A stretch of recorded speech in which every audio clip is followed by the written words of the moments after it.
Ladies and gentlemen, welcome to another fantastic episode of The Left Wing.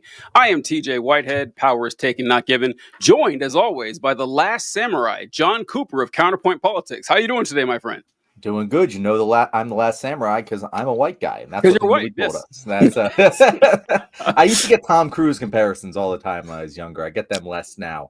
I get Rob McElhenney now. Yeah. And when I have like my hair faded, I get the white Drake. That's what people call me. Yeah, But, the Drake. I just haven't seen you without facial hair, so I don't know about the Tom yeah, Cruise one. I haven't not had facial hair in quite some time. So, but yeah, no, it's what do you get? You get any celebrity comparisons? Yeah. I get the most these days. I will get is Anthony Anderson. That's who I get a lot, and I'll commonly get Francis Ngannou. I get that a lot, and I get some football player. Yeah, Francis Ngannou. I was like, Okay. there's definitely a look that I was like, he's definitely got something, but I can't think of who. Francis Ngannou, like Francis Ngannou. You know, you were not that you are not a in shape, normal dude, but Francis Ngannou's a super. Yeah. And so also I get some football player. I can't remember his name. I and then when I was younger, I got Eddie Winslow all the time. Eddie Winslow, I got all the time when I was a teenager. Yeah, so it stopped. Like, I don't get it much these days, but sometimes I will. But yeah, so those are the ones that I get. Could be worse. Could be a lot worse. All right, well, what do we got to talk about today, TJ? Because it's been just to warn our audiences, we do not have a guest today because we thought we did, and then we looked at the schedule and we didn't, and we've also been very busy today. So this is going to be a little bit more of a ragtag show than we usually have on a Thursday. That's actually my fault. I will take full responsibility for this because John sent me a text last week and asked, "Hey, do we have a guest?" No. I told him that we have a guest for the 24th. And then I got back with him a few days later and said, "Oh, here's a guest for the 24th." And he says, "Oh, did you double book that?" And I said, no, I caught that and pushed the guest later. And then he asked if we had a guest for the 17th. I said, nope, I got that already. And it was the incorrect guest because I asked them for the 17th and they corrected it to the 24th, but I forgot to check that when I sent that message to you. So that was on me, the confusion there, but it's all right. I wanted to start off with, we'll be stalling a lot this episode, folks, just so you know, because it's hard to fill 2 hours with just the two of us, we've realized. But before we get that, I might as well go to Huge Ask here. Do you guys know if right-wing media is doing some kind of campaign against due process? Because holy shit, it's unbelievable how many people don't see the obvious problem without giving it to immigrants. Yo, that's funny because, John, I found a poll from USA Polling that I wanted to share, and I'm glad Hugh Jass asked that because it's not going to surprise anyone, but it's still just indicative of the dark world we found ourselves in. Okay. Oh, that's my cat. I'm going to turn my camera off here for a sec because my wires got uncrossed here. Oh, boy. All right, so here is the poll that we're talking about, and it's a majority of voters think the government should have to provide evidence and a hearing before deporting undocumented immigrants. And the question is, which of the following comes closer to your view, even if neither is exactly right? Do you believe the federal government should only be allowed to deport undocumented immigrants if it has provided evidence and a hearing? Or do you believe the federal government should be allowed to deport undocumented immigrants without providing evidence and a hearing? And the all likely voters, 57% said yes, of course, the government should provide evidence and have a hearing. 65% of Republicans said, nope, it's perfectly fine. We say that there should be no hearing, nothing at all, and they should roll through with it. So that's what I was talking about, what you mentioned, Hugh Jass, because right-wing media, I don't know if they actually have to drum up a campaign against this. I am convinced of this because once Donald Trump said that he was going to do it, and once his administration executed these deportations, and deportation is actually being a little too generous because deportation is an actual due process event. Like you have to actually work to go through the course to get it done. But these proceedings didn't happen. They just took them and chucked them out. The Republicans were on board with it anyway. So did you hear everything I said, John? And can you see that? John, are you there? Yeah, no. I am. So, yeah, it is interesting to me to see how quickly this is flipped, TJ, because I wouldn't have guessed this one. Like, I know that the Trump crowd goes with what Trump says, but I'm honestly very surprised that just like an amendment, like a Bill of Rights, is just, open for debate for so many Americans. It's honestly crazy to me. I don't think they understand what it means, because I don't know how you understand what due process is and also think that not everyone should get it, because if anyone doesn't have due process, none of us have due process. And maybe this wasn't explained enough in schools. I've tried to explain it, but like JD Vance is sitting up there saying, yeah, no, guys, we can't. It would be unconscionable to give due process to all the people we want to deport. And it's like that what? Like, I can't believe that these people are genuinely making the argument, and they're doing it now, like completely, not like the quiet part. They're saying it out loud. I don't care if some innocent people go to the torture prison in El Salvador for the rest of their lives. It's worth it. And oh my God, TJ, like if you had asked me 6 months ago what I thought this answer would be, I would think more Americans would have been like, nah. And maybe they would have 6 months ago before Donald Trump was pushing it. I don't know.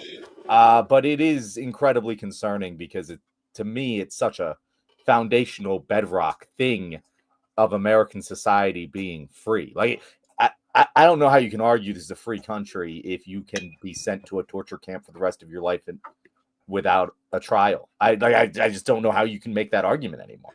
I think you're correct in that if you would ask these people, say last year, this exact time last year, hey, can the U.S. government, not just because Biden was president, that's not what I'm going here, is that, do you think the U.S. government should be able to deport anyone without a trial? I think more or a lot fewer Republicans would have been cool with that. But it's kind of like the tariffs. Once Trump does it, they're all on board. It's the signature part of being in a cult that whatever he does is correct, even if they would have told you yesterday it was incorrect. It even runs counterproductive to their own morality. The tariffs are a great example of this. You see Trump implements the tariffs. Oh, this is great. This will bring manufacturing back. Trump rolls the tariffs away. Oh, this is the art of the deal. Trump puts the tariffs back. This is going to bring back manufacturing. Like there's no intellectual consistency with this at all. But with the deportations, it has the added bonus of, oh, this is going to solve the problem that we've been talking about for years now. And like JD Vance, I saw that tweet where he said that, what, do you think we're going to give due process to 20 million people? It's like, isn't that how you handle criminal proceedings? With proceedings, we have millions of people that are put in jail every single year. You could use the same argument. Oh, we're going to do 10 million court cases? It's that dumb. But yeah, Republicans are going to go for it because, they are xenophobes. They want these people out no matter how it's done. Someone commented on one of my posts today, TJ, and it was so telling. And I didn't engage with them because they're clearly a racist asshole. Yeah. But I said, what was the post? It was something like, I long for the days where I didn't have to live in fear of being deported to a torture prison for the rest of my life. Mm-hmm. And they were like, this white guy thinks he's going to get deported. Laugh out loud. I'm like, you see the problem, right? Yeah, like amazing, you see the issue. Like, yes, I agree with you. I'm less likely to get deported in the first round. Mm-hmm. but they made a poem about this, guys. I swear to God, did every fucking class in middle school not read this goddamn poem? This was like bashed into me. If there was anything that the American education system bashed into me, it's that Holocaust bad. It's that we need these rights to not have the Holocaust. At first they came for whoever. Like it's so obvious, and it is very frustrating. And to be fair, TJ, I have seen a lot of conservatives speak out against this thing. Obviously, not like the people who are most important, but on the ground level, I saw one of the Republican senators held a town hall today, and his constituents in like a deep red state were furious about this. So I do think that a lot of the boots on the ground normie Republicans don't necessarily want no due process. Do they want mass deportation? I do think that is true. But do they want to be, sending people to this place in El Salvador? I think that's also one of the big problems here. Like, if they were just doing this in normal, ICE facilities, they could be rounding up just as many people. Instead, they're sending them to outside. Like it makes it so much worse. It makes the visual of it so much worse. I don't really even understand. Besides, just cruelty is the point, which is probably the answer. Like why they're just going straight to this, because I feel like even Hitler moved slower than this. TJ, like Hitler wasn't literally using concentration camps in month 2. I don't think. I wasn't there. But like this is rapid speed fascism here. It's way faster than anyone thought it was going to be, even us, I think. And it's scary stuff, and I'm really upset that it isn't just unanimous. 5% of people are okay with this. The rest, fuck you. I'm honestly, it's demoralizing. It is. And what you mentioned about how, you as a white guy, you're going to be a lot less likely to be targeted for this. And you're right. That's true for now. It's true for now because what people have to realize is fascism is ever evolving. Like fascism relies upon the in-group that's ever receding. It's always going to be someone else is always going to be the other. There's going to be the target. And a good example of this is this isn't necessarily fascism, but it's adjacent to the point I'm about to make. If you watch an old movie from the 50s or 60s or something, you'll see a lot of conversations that go a little bit like this.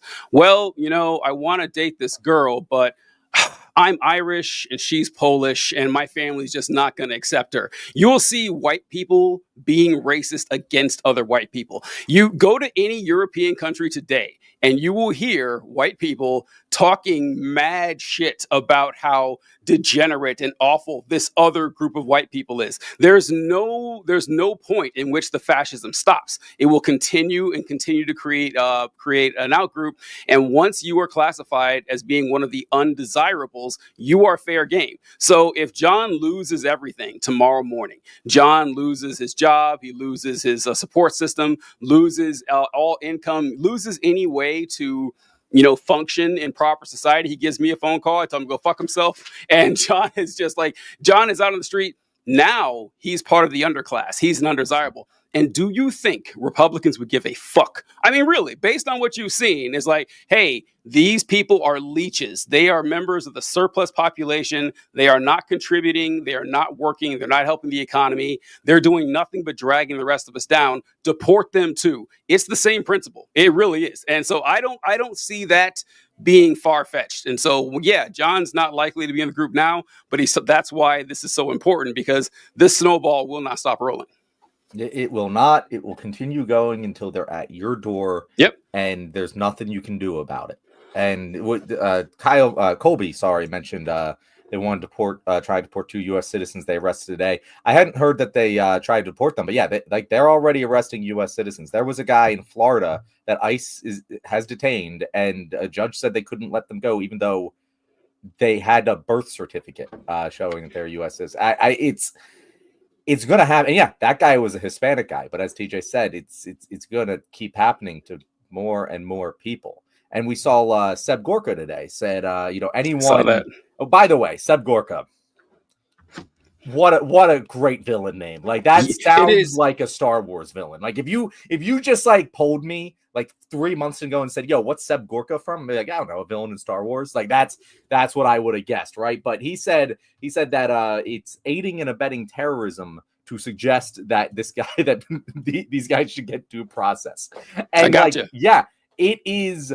That's where they're going with this. I posted today that there's a reason they're going after the Gaza protesters first, and it's because the Biden administration just spent the past year and a half laying the groundwork to dehumanize the protesters, to manufacture consent for supporting Israel, and Trump is just going to the easiest targets. He's not going to stop there. It's going to become protesting anything.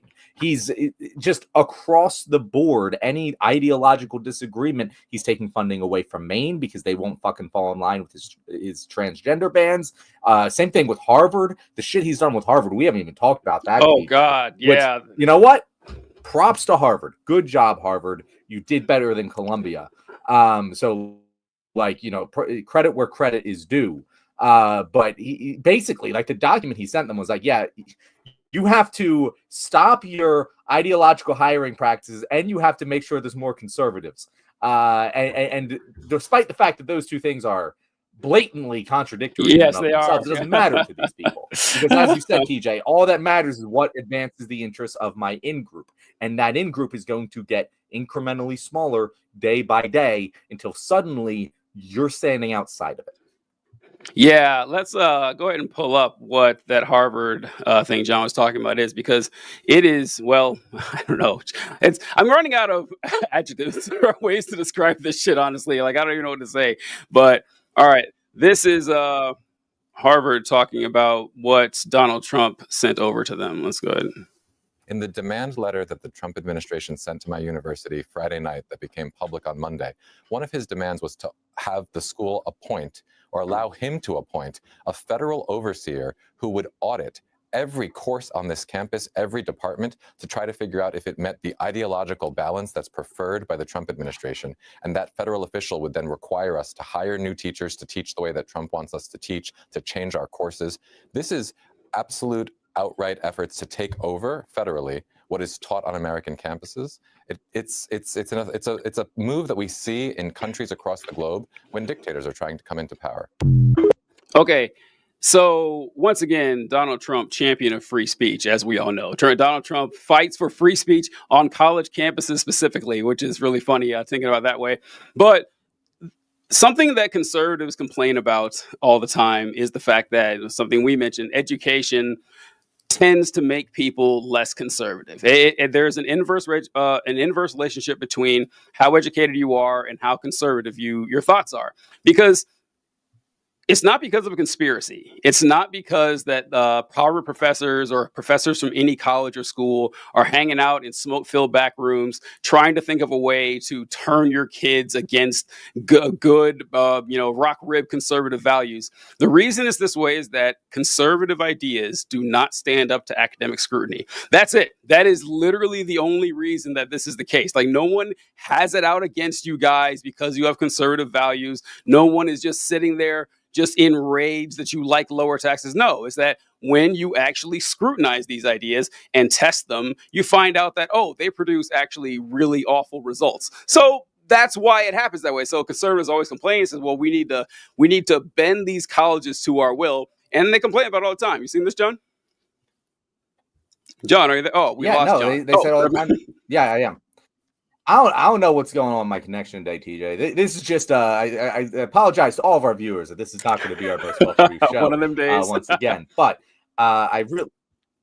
it is one of them days, TJ. But yeah, the one thing I disagree with there, it's not the only reason is that it doesn't hold up to academic scrutiny. It's also because it tends to be a place where you have a lot of people of different cultural backgrounds all cohabitating and working together in unison. And that just takes a sledgehammer to most, xenophobic conservative beliefs. The best way to stop someone from being a racist is just expose them to the people that they hate. And that is what happens. You see this all the time. Like, people from like small rural towns go to university and like, oh shit, all this crazy fear mongering was totally made up. But my roommate, Shaquille down the hall, he's a cool dude. Oh wow, I didn't realize that immigrants weren't terrible, scary people. And that's one of the crazy things about this. We saw today, I forget which one. I think it was Chrissy Noem. I forget even which one who was saying it. But there's just so much stuff, TJ. There's just so much evil, blatant bullshit coming at us every single day. I'm forgetting who said what. But they want to just look at the social media profiles of anyone trying to get educational visas here and deny them entry if they've ever supported Palestine. And it's like, guys, just from a strategic perspective, the last people I want not coming to our country are the people seeking degrees at Ivy League colleges. Like, one of our biggest strengths as a nation is the ability to import the smartest people from all over the world to attend our elite colleges and universities. It is one of our singular greatest strengths. Yeah. And to just say, that's we're not going to use that anymore. We're not going to do that because, you know what? We got enough smart people here. No, we fucking don't. No, we don't. And if we did, then why aren't they winning out in the fucking capitalist free market here? Why not? It doesn't make any sense, right? But there's no consistency. There's no consistency, TJ. And what one point I want to make here? What's that? We could have done the same thing this whole fucking time. Like, this just tells me, and again, I don't think conservatives are significantly more sheepish than liberals. Like, I think that if you put whatever fucking Democratic president out there and just whatever they said, the majority of Democrats would go with it in the same exact way that the majority of Republicans are going with Trump now. Like, every single argument that I heard over the past however many years about, the Biden can't do this because people wouldn't be happy. No, if he just did it, people would be happy with it. That's the thing that Trump has unlocked the secret to, that has taken politicians a long time to believe. But no, do you disagree? You don't think if Biden said, "Yeah, we're not helping Israel anymore," Democrats wouldn't have just fucking went along with that? I think that it's maybe 75% true. I think that Trump is unique in his ability to be accepted. Maybe Biden didn't have the skills to do it. Well, or anyone. I honestly have a hard time imagining any other president doing the tariff thing, saying we're doing 100% tariffs, and then the next day actually no tariffs, and then the next day tariffs are back, and the next day no tariff. I can't imagine anyone doing that without suffering massive political repercussions. I think for the most part, yeah, you're correct that, the people will follow the president's lead, but Trump is so erratic and so goddamn fucking stupid. I just have a hard time seeing anyone else. So for the most part, yeah, but for Trump, I think it is a little different. Yeah, I mean, I guess I'm assuming that they wouldn't do stuff that blatantly stupid. To whatever percentage that the conservatives are more willing to go along with what their leader tells them, I think that that percentage would be eaten away by the fact that the Democratic leader wouldn't be so goddamn stupid and have demand such crazy things to go along with. That's true, but you also have to keep in mind that conservatives are also a lot more stupid than liberals are. And this isn't us, just like patting liberals on the back. I was like, no, it's true. I'm just saying, statistically, that's the case. So if a president like Donald Trump going up there every day and saying, no, foreign countries pay tariffs, importers don't pay tariffs, it's foreign, that would never fly with Democrats. It would never fly. They would look it up if they did know what a tariff was, which most of them probably do, unlike conservatives. Like, oh wait, that's not true. Why do you keep saying that? We would be talking about it if Biden was on TV every day saying, or Kamala was on TV every day saying, no, actually importers don't pay tariffs, other companies or other countries pay tariffs, we're receiving billions of dollars, enriching the nations with other countries paying tariffs. We would criticize that, as would every other Democrat out there. Democrats in Congress would be saying that. There's no way that would work. And that's just because liberals, this is why conspiracy theories work so well with the right wing, because when you don't know how anything works, everything is a conspiracy, which describes pretty much every Republican and every conservative out there. They don't know anything about how government works. They don't think about sociology, about science, basic goddamn math and economics. They don't know anything about that shit. So you can tell them anything. And as long as the big strong man says something that you find to be comforting, you're going to roll with it. So I think that the Republicans do have an advantage there. Yeah, I mean, that is for sure. But I think there's a certain level that Democrats could have taken more advantage of the fact that they can just lead their people to believe most reasonable things. Take universal health care, for example. If Joe Biden had been championing universal health care for the past 4 years, you would see way more support for it within the Democratic Party.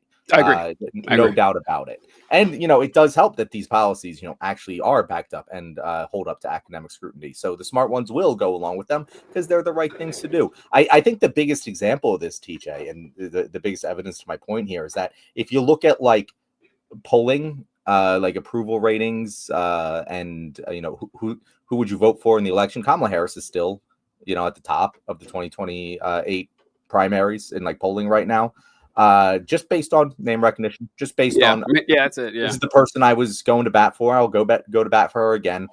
No thinking there about how she lost, and maybe we shouldn't run the loser again. Worked for the Republicans. It did. It worked for them. It worked for them. But let's be clear. That was because Biden was the worst. The worst. If Biden had said, "I'm not seeking re-election in 2020," this entire timeline is different. We wouldn't be here. That is the single worst decision maybe ever made by running Biden in the first place. I would say would be the worst one because they kind of set themselves up for that. If you want to, I think that's because. Yeah, go ahead. Sorry. Well, like running Biden in the first place wasn't. At least it worked. Yeah. So at least it worked. Yeah. And it wasn't like a group effort. Or I should say, it was more of a group effort. It wasn't a unilateral decision. Like Biden's decision was unilateral. Like I'm saying, like a decision that one person made. Might be one of the worst decisions in the history of the world. Like it's up there. You know, it's in the top 20 at least.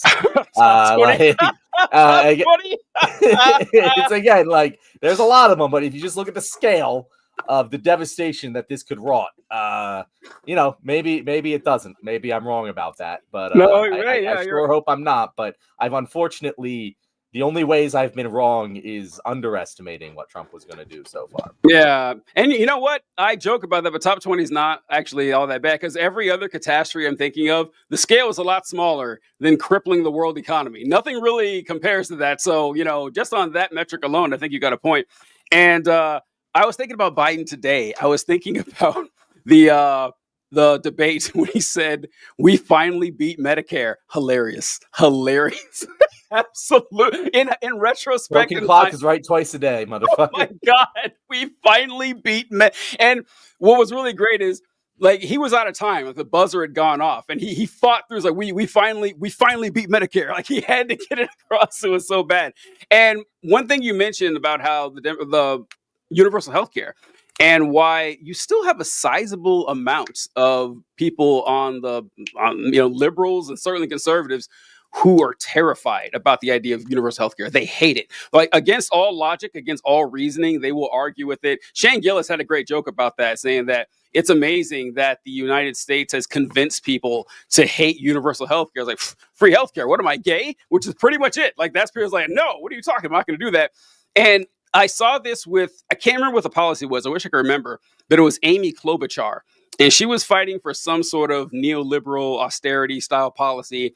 And people like on NBC or something were applauding her, saying, wow, that's not a popular move with progressives or whatever, but it's important to have people like Amy Klobuchar to be the adult in the room and tell people, no, you can't have ice cream for dinner every day. People take a lot of pride in that. And I have a great example of this, actually. And this, I saw this right before the show, and it was a Republican state representative in Missouri. And he was chastising voters in Missouri because in November, they passed a law that, let's see what it did. Missouri State Senator Rick Bratton, Republican in Harrisonville, insults voters who passed a paid sick leave initiative in November. And so you've got to hear this, John. This was really great. This is one of those things of the problem with direct democracy. This is exactly what our founders were expressly against when they formed this nation. We're a constitutional republic with individual representation confined by constitutional restraints of what government can and can't do. And for us to think that the founders had in their mind's eye that we would be putting in front of every single voter and every single time with every single policy measure for them to decide whether or not this was good or policy or not, especially when the people casting the ballots for measures such as this, they have no skin in the game whatsoever when it comes to these sorts of measures. No realization of the detriment or the harm that it may cause to their very own bottom dollar, because they may not even understand what these provisions, what these measures would do to their employer. I mean, because at the end of the day, most people casting these votes on these measures They don't own businesses. They don't understand what's required to meet the bottom line, to keep people employed. We are not a direct democracy, and we got to stop telling our kids that we're a democracy, first and foremost, because we're not a democracy, or we are a republican form of government. We say the pledge every day. We say to the republic for which it stands, not the democracy for which it stands, and especially not the direct democracy for which it stands. And people can moan and they can groan, but it's the ones that moan and groan are probably not the ones signing the front of the checks that employ the people that are having to bear these costs. I got to give it to this guy. I mean, who will stand up for the poor business owners? Who will do it, John? This man is going to rise up to the task to protect them from the slings and arrows of the outrageous mob rule. What do you think about that, man? There's so much upsetting about that statement. So first, I do want to be clear. This was about paid maternal leave, right? So this is paid sick leave, and what the bill does, with the law now, what the law does is it requires that business owners allot 1 hour of paid sick leave for every 30 hours worked. And so if you wonder what that math works out to, I actually did it here. So let's say you get 1 hour of sick leave for every 30 hours you work. And there's 40 hours in a work week. Let's say you work all 52 weeks. That's 2,080 hours divided by 30, 69 hours. 3 days, John. That guy lost his shit on there because businesses are required to give full-time workers, it's less than 3 days. 3 days is 72 hours. It's 69 hours. And this guy completely lost it, saying, how will businesses possibly exist if you force them to someone who works every week, takes no time off, takes no vacation, you work every single hour, 8 hours a day, 5 days a week, 69 hours. And that guy lost his mind on that. Yeah, I mean, so a couple of things here. One, he's making this argument like, oh, well, you guys don't know what it's like to run a business. It's like, well, the business owners don't know what it's like to run a fucking economy, my man. And like, here's the thing. If you just work people to the bone, they become less productive in the long run. And at a large scale, you end up with a less productive overall society and economy. People need rest. People need to be able to not go to work when they're sick and get the entire workforce sick without fear of losing their jobs. These are good measures. The only way all of these conservative ideologies make sense is if you assume that people are bad.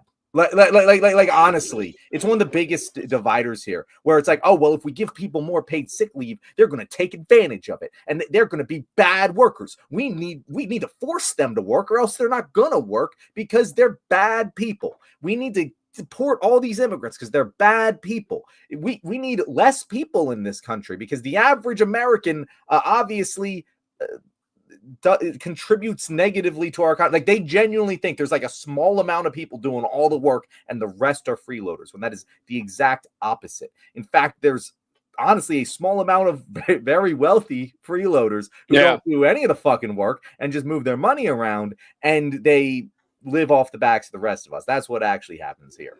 But to talk to his point about democracy and incredible.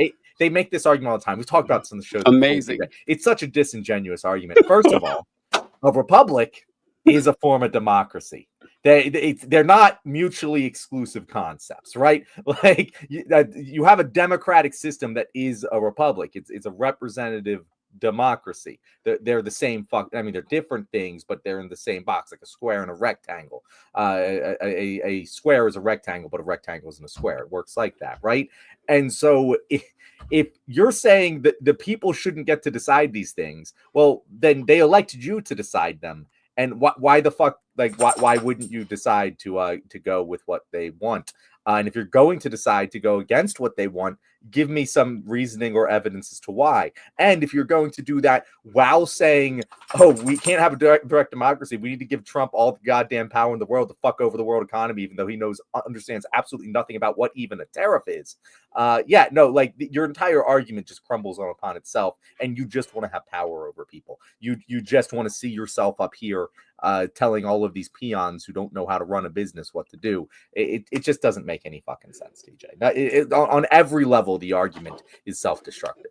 I think you wouldn't even need to use the "you're just assuming people are bad" argument based on what the bill actually does. Because let's say, for example, there is a bad person out there, and about like someone who is just looking to screw over the scrappy business owner. Let's say that's separate, and they take full advantage of this, and they work for a full fucking year without missing one day to get 3 extra days off.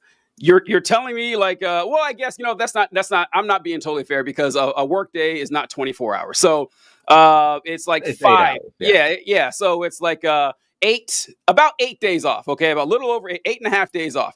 So you're telling me this person works a full year and they take advantage of this to the absolute maximum capacity. It's a week and a half they miss of work. And you're telling me this is going to cripple every business in the country. Come on. Like, that's not going to happen. It's just, it's an insane thing to try to mention there. The democracy point is interesting because, yes, we hear this all the time. We always hear that, they usually use it for presidential elections, which is a really dumb way to use it. Like, it doesn't make any sense whatsoever, because they will say, this is a constitutional republic. It is not a democracy, so we don't have mob rule here. And the definition of a republic is a system in which representatives, vote, or you have officials who represent a certain group of people.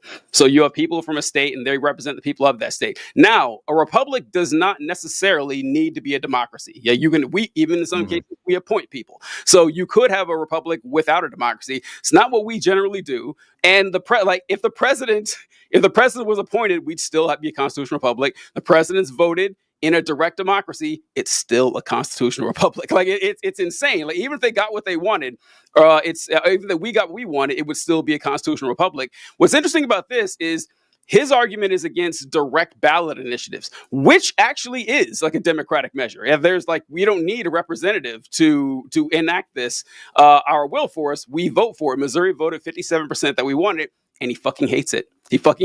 They can't stand the idea of regular people controlling their destiny. He is right, however, when he says that, I stepped out to get some water, I was really thirsty, but he said that, can you imagine the founding fathers putting this vote to the people? No, I can't.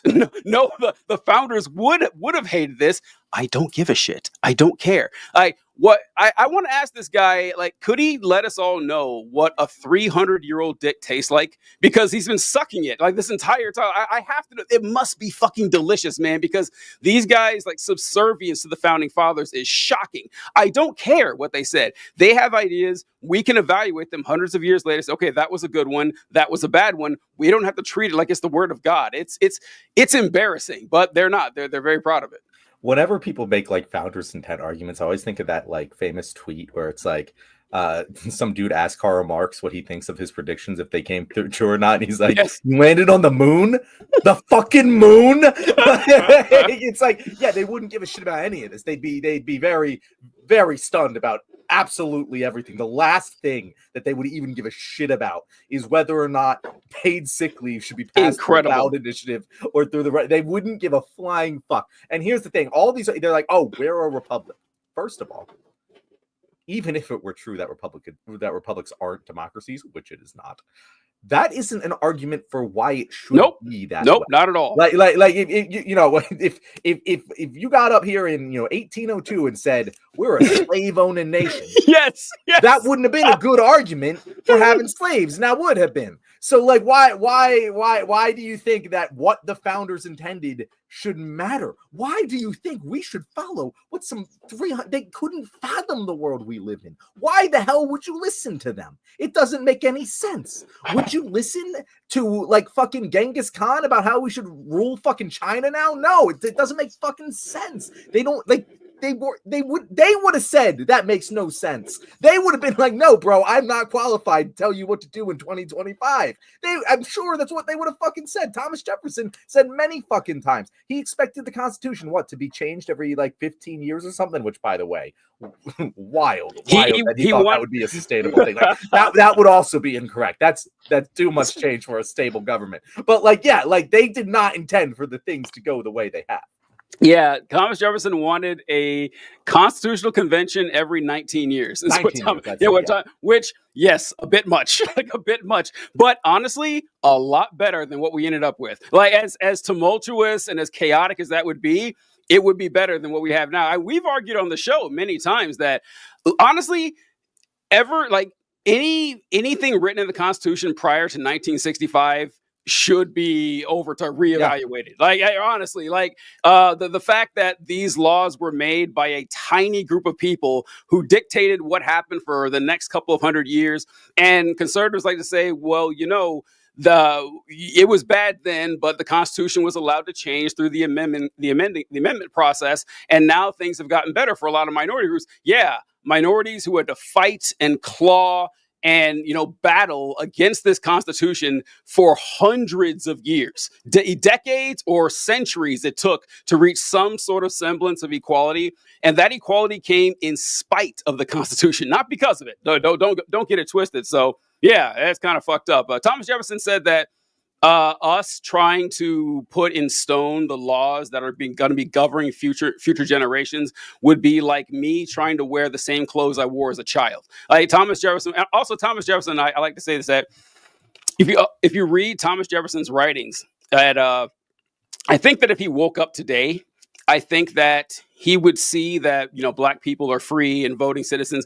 I think he would be like, okay, I kind of saw that coming. It's like, if you read the right, Jefferson, not the coolest guy, I'm not trying to say that, but if you read his writings, whatever, he would say things like, I think black people, in my heart, I want to think that they're on equal ground with whites and that they are equal intelligence, but man, I go out and talk to them and it doesn't seem that way. It's like, really, Thomas, why do you think that is? Just out of curiosity, what would your best guess be as to why it seems to be that way?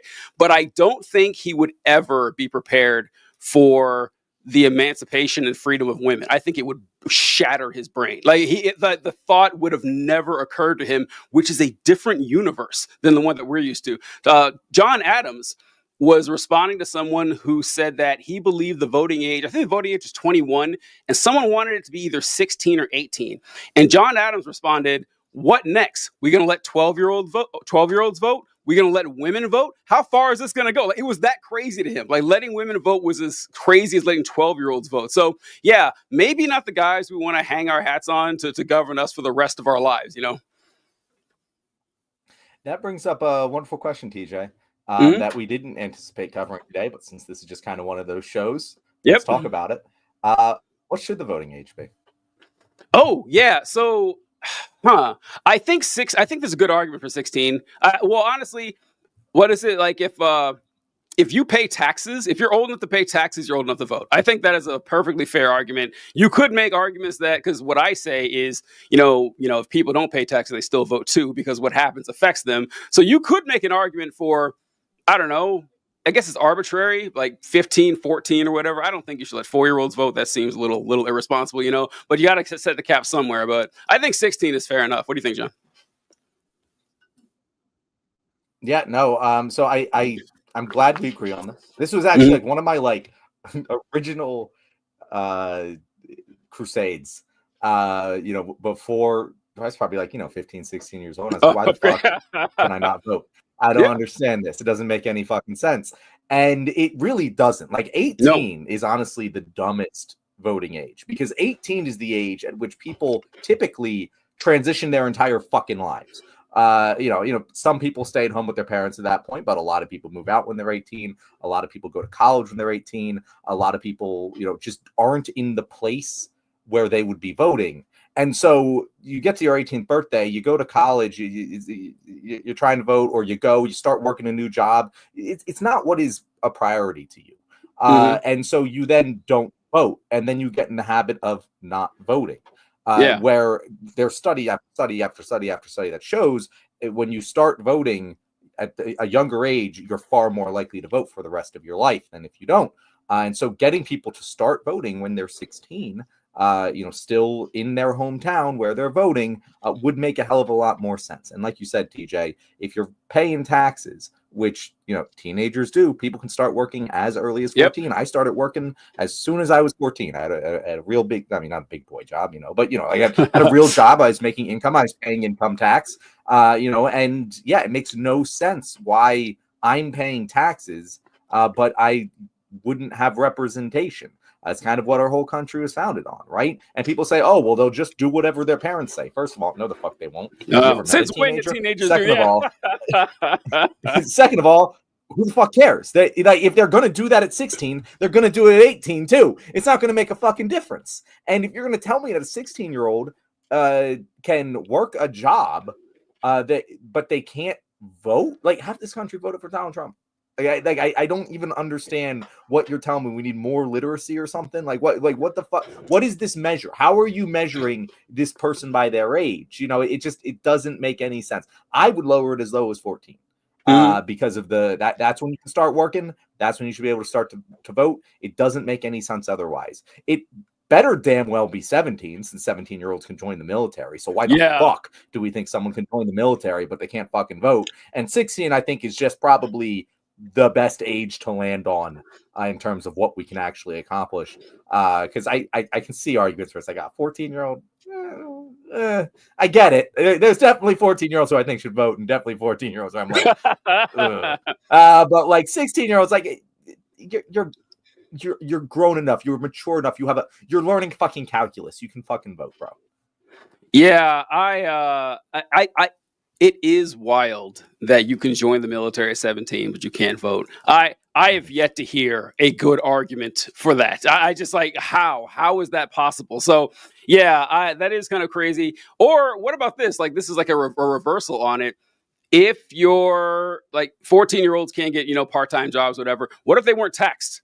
Like, what if, your pay isn't taxed then because you can't vote? That would be kind of a way to circumnavigate it or something. But see, here's the thing. How does that benefit me? I would rather collect the tax revenue and let the fucking 14-year-old vote than, give them a tax break for not voting. Like, I just don't understand how that's beneficial to the rest of us. It's not about a social utility. It's about the fairness part. I was saying that since you can't vote, we're not going to tax you. I wasn't saying, but if you're against it one way or the other. But yeah, that the voting age, that's funny. You don't hear a lot talked about it. I don't see it happening anytime soon, but certainly 17. Either don't let 17-year-olds join the military, or 17-year-olds should be able to vote. I have no idea why anyone would argue against that. Yeah, okay. And also while we're at it, let fucking 18-year-olds legally drink. That's another one. That's not going to happen. It's not going to happen. Why is it not going to happen? It's not going to happen. I don't understand. Because I'm pretty sure, someone check me on this, I'm pretty sure that the lowering of the drinking age to 18 came right along, like it was on the heels of, I think, or that was backward. Yeah, this 18 voting first, and then later with seatbelt laws. And that's because so many fewer people died. That's why. Because when they see that, we let 18-year-olds drink and we have a 40% increase in deaths, they're never going to return that back. There's just no way. I'd be surprised if it would. Now, on principle, you're right. I think that the fact that there are different tiers of adulthood, insane. Mm-hmm. Like you're an adult now, you can join the military, but you cannot drink. You're 18, you can't rent a car, just insanity, stuff that goes on. You're either an adult or you are not. And so that's why I agree with you in principle, but I just don't think it's ever going to happen, simply because it demonstrably saved millions of lives. And so no one's going to. That is not, like, I haven't looked into this for a little bit, but that is not what I understood. Like, if you look at our like peer nations that have an 18-year-old drinking age, they have significantly less alcohol related deaths for minors, because they're getting exposed to it in the house with their parents. They're not hiding it. They're not, going into grungy basements and ODing. Like they're in a bar where they can get help. Like that.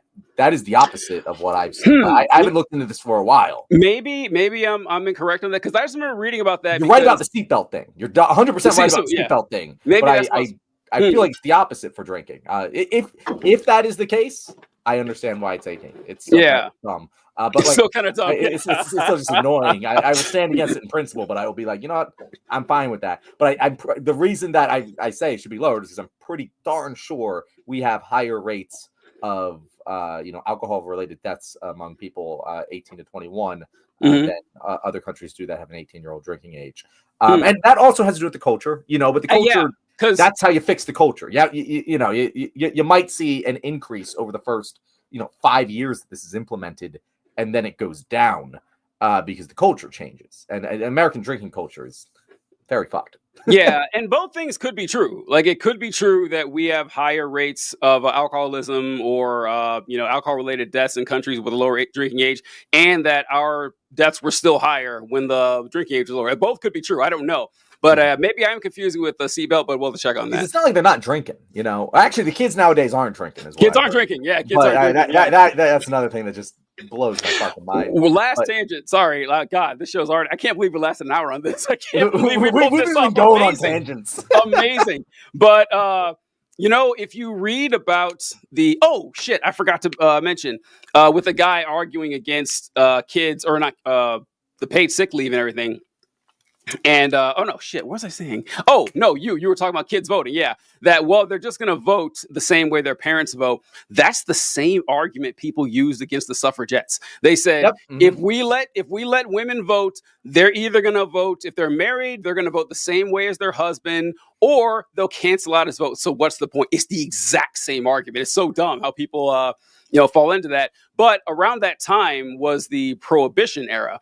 And of course, I'm pretty sure John agrees with this too. We're not prohibitionists. We're not saying that alcohol should be illegal. But however, if you go back and read what the temperance movement was saying and look at the stats, I get it.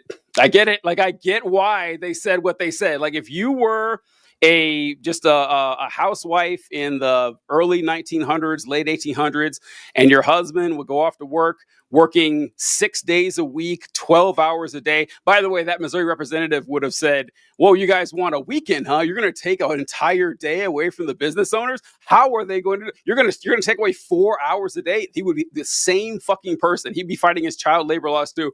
But anyway, your husband goes off, drinks his ass off when he gets off work, comes home, beats the shit out of you, beats the shit out of the kids. He's getting into fights outside. He's drinking himself to death, and he leaves you a widow and destitute.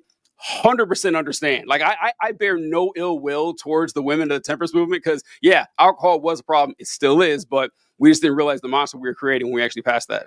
Yeah, and the prohibition is the incorrect thing. That's the problem. It's not that alcohol is bad for society. It is. Like, as someone who uses it on a fairly regular basis, probably more than my doctor would like. It's bad. Like, you shouldn't use it, or at least in the quantities that we do. But that's the other thing, teacher. Kind of just to loop it all back. We learn to drink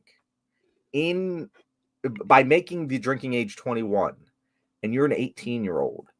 You're going to drink as much as possible when you have the access to it, because that's the only time that you have it. You can't just, have a glass of wine and learn to drink that way. No, you are indoctrinated into a culture of drinking that is all binge drinking. And that's how people learn to drink. And that's dangerous. That's so dangerous. It creates such bad problems. And they're right about it. They just went about mitigating the harm the wrong way in terms of the temperance movement. Because that prohibition doesn't work, guys, for really most things. Most things, yeah. Most things, prohibition, even like murder. I would actually, TJ, be I would not be shocked if we made murder not illegal. I would be shocked if we saw an increase in murders that was very significant.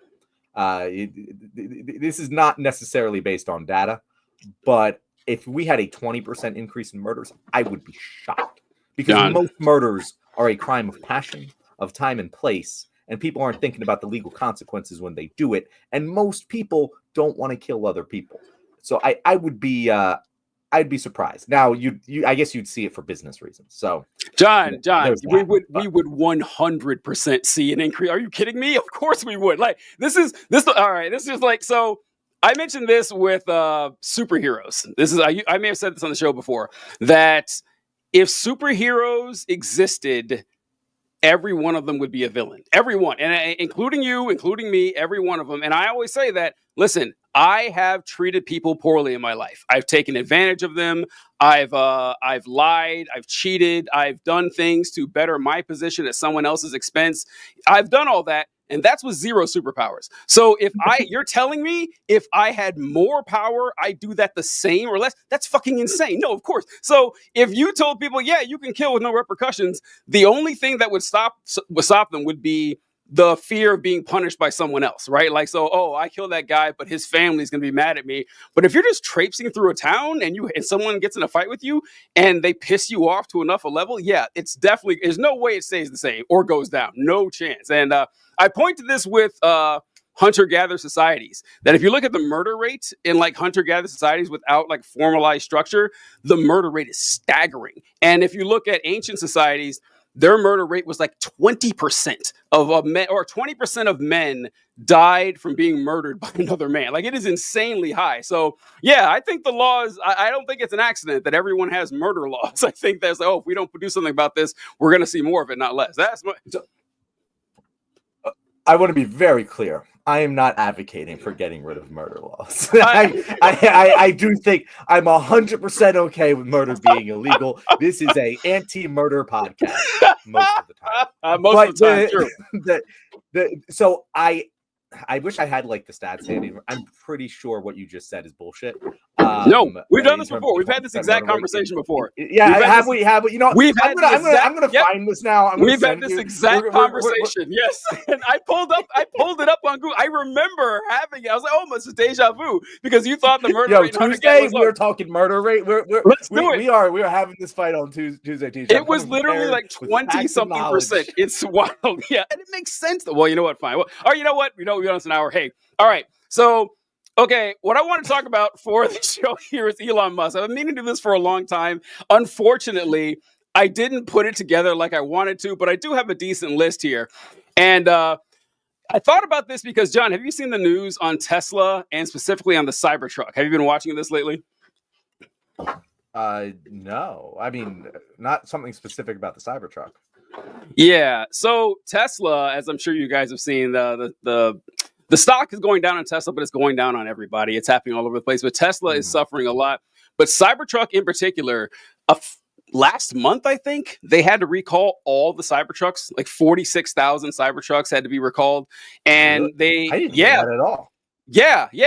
So Cybertruck had this issue where one of the stainless steel panels that they had on the side of the truck, they were like super glued onto the truck, and the adhesive was breaking down, and the steel panels were flying off the truck while they were driving. So Tesla recalled 46,000 Cybertrucks, and it's only getting worse for Elon Musk and the Cybertruck, because the European Union and in Great Britain, they won't allow him to sell Cybertrucks there. They said, no, these things are a hazard. The lighting system isn't good enough for EU standards. The sharp points, the weird sharp points they have, like a PS2 polygon, are hurting people and everything.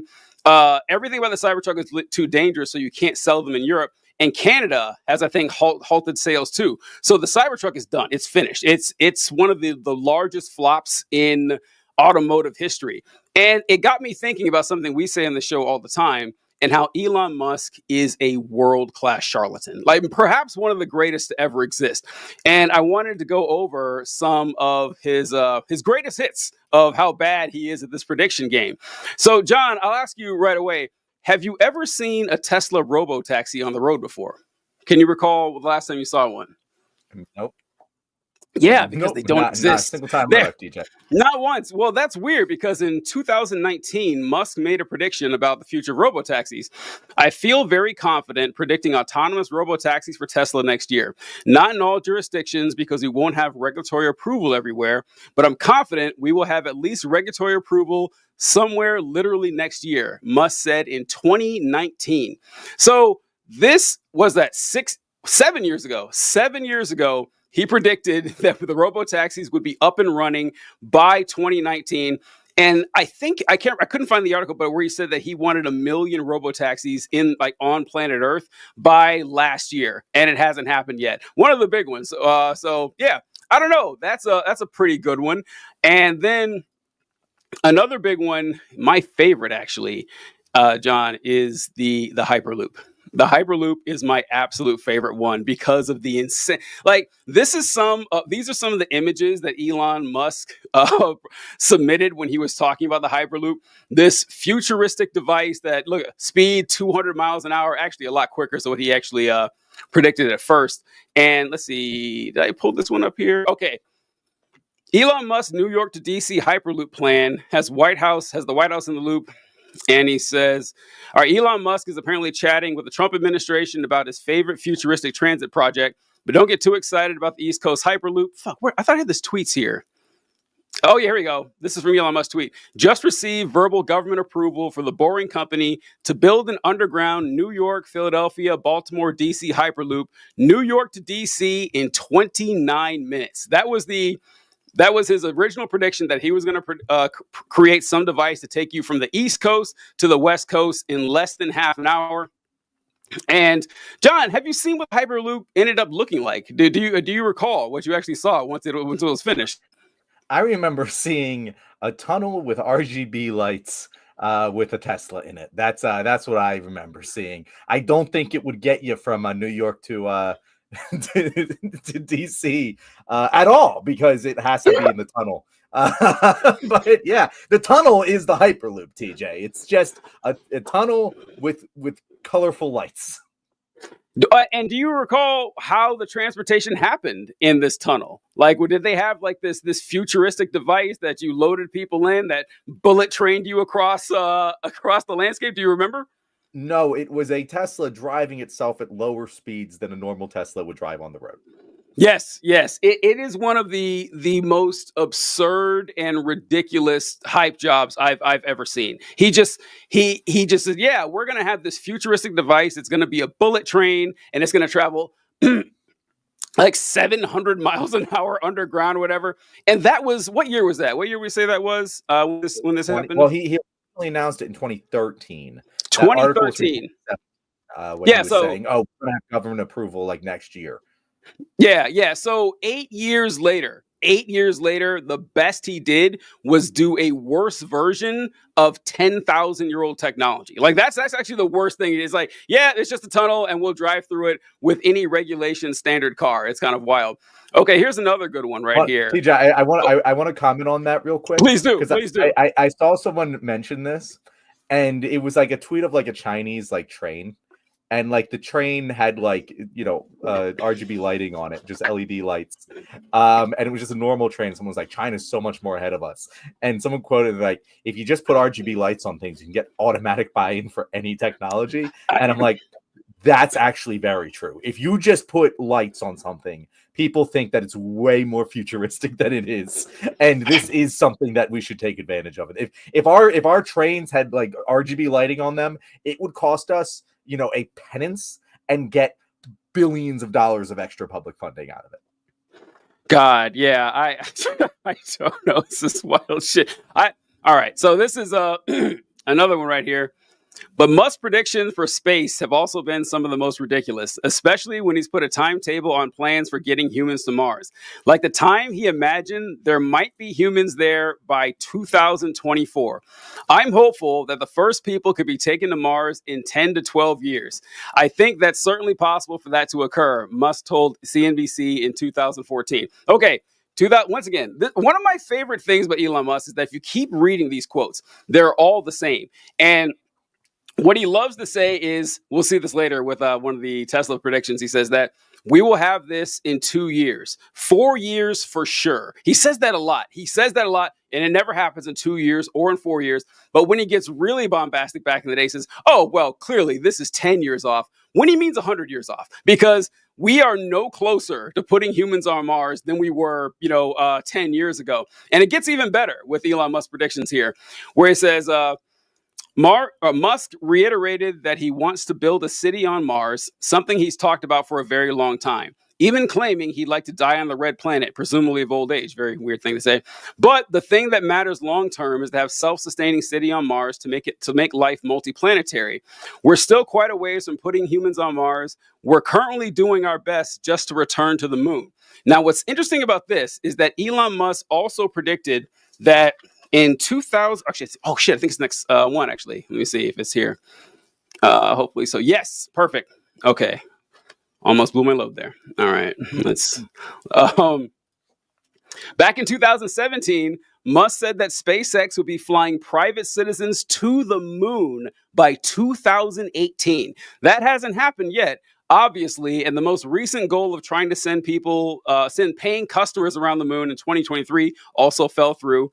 Musk actually had two people. Like when Musk said this in 2017, he said that he had two people pay. I can't remember how many millions of dollars that they paid to reserve flights around the moon that year. The guy said, yeah, I can definitely do this year. And they reserved reservations to pay millions of dollars for it.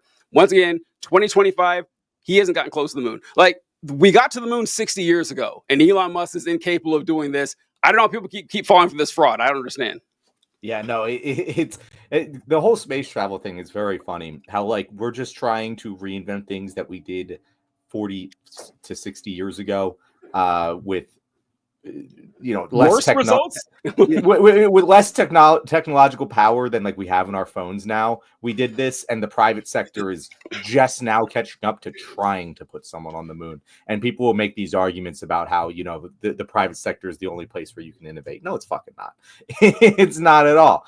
But yeah, it's I don't understand why people keep buying it. Like, again, with Donald Trump, I kind of get it, because all he needs people to do is vote for him, and you can convince a lot of people to vote for a lot of different things, but like Elon Musk has continued to convince people to give him billions of dollars. Like, I don't these are people who should know better. And I don't get it. I do not understand how people keep just kicking themselves in the dick over this. Like, eventually you got to realize that Lucy ain't going to keep the fucking football down. Like, he does, and he says it. He doesn't even hedge his bets. If he was like, oh, well, we could do this. No, he says, I am certain that we are going to do this. I have high degrees of confidence. It's like, okay, TJ, here's my actual. Let's go. Here's the real $64,000 question here. Is he Costanza-ing us? Is the reason that it works because it isn't a lie to him? He genuinely believes it every time he says it? Or do you think he knows he's lying? No, he knows he's lying. He does. I don't know, TJ. I'm actually, because if you look at his texts that get leaked to like individuals in his life, he still says this crazy shit. Like, I think he genuinely believes what he's saying here. Does he like care if it doesn't become true? No. Do you think that Elon Musk is the kind of person who would look back and be like, well, my other predictions weren't true, this one might not be either? No, he thinks that he's right all the time. I think that part of the reason that he's able to be such a great charlatan is he truly believes he isn't one. Maybe. I mean, who's to say? I don't know. I can't read Elon Musk's mind. He just seems like a guy who has no problem lying. That's why I say so. Maybe he is. I don't know. Hold on. I just saw, speaking of people who are gullible enough to believe Elon Musk, Mark is on here. And Mark asked, did TJ almost say Mark? I'm so in his head. I almost said Mars. Mark, don't flatter your fucking stomach. Talking about the planet Mars. Wouldn't that be the more... You know what? I don't know. All right. So another thing with Elon Musk here, this is also a pretty good one. Back in 2016, Musk predicted Tesla drivers would be able to summon their cars from anywhere connected by land, including New York to Los Angeles. In less than 2 years, you'll be able to summon work. Summon should work. Summon's an option. Okay. In less than 2 years, summon should work anywhere connected by land and not blocked by borders. For example, you're in Los Angeles and the car is in New York.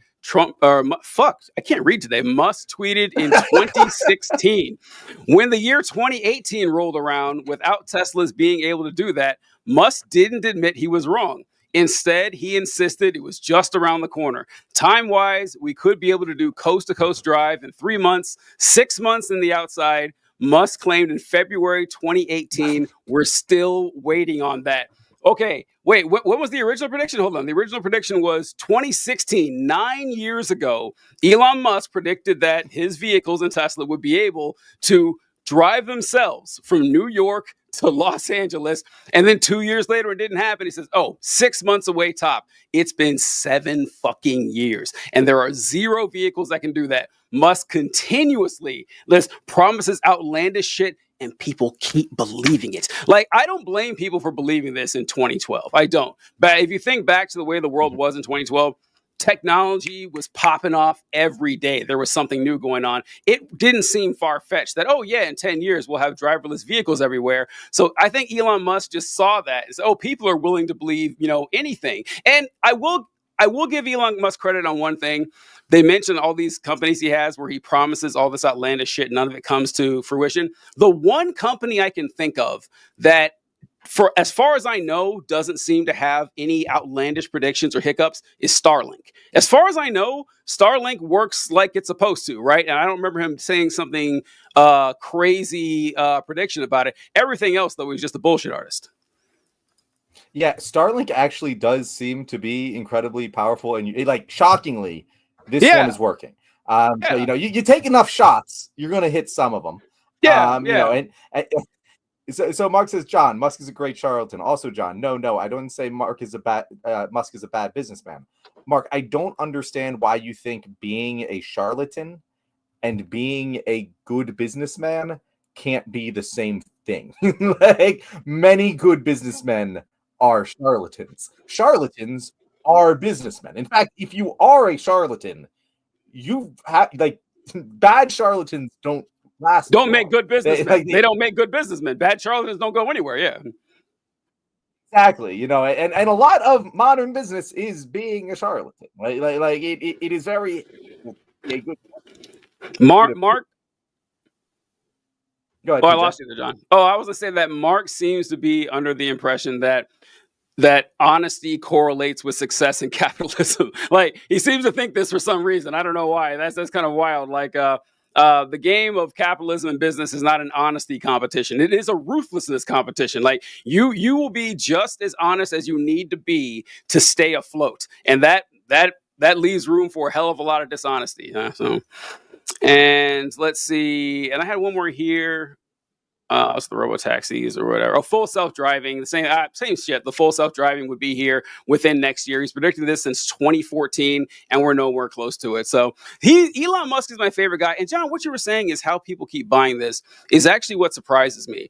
Because yes, he's a charlatan. Yes, he has a terrible track record. Right? The only reason that most of his businesses are successful is for him being a welfare queen, that he gets billions of dollars in government subsidies from Tesla, billions of dollars in government subsidies in SpaceX.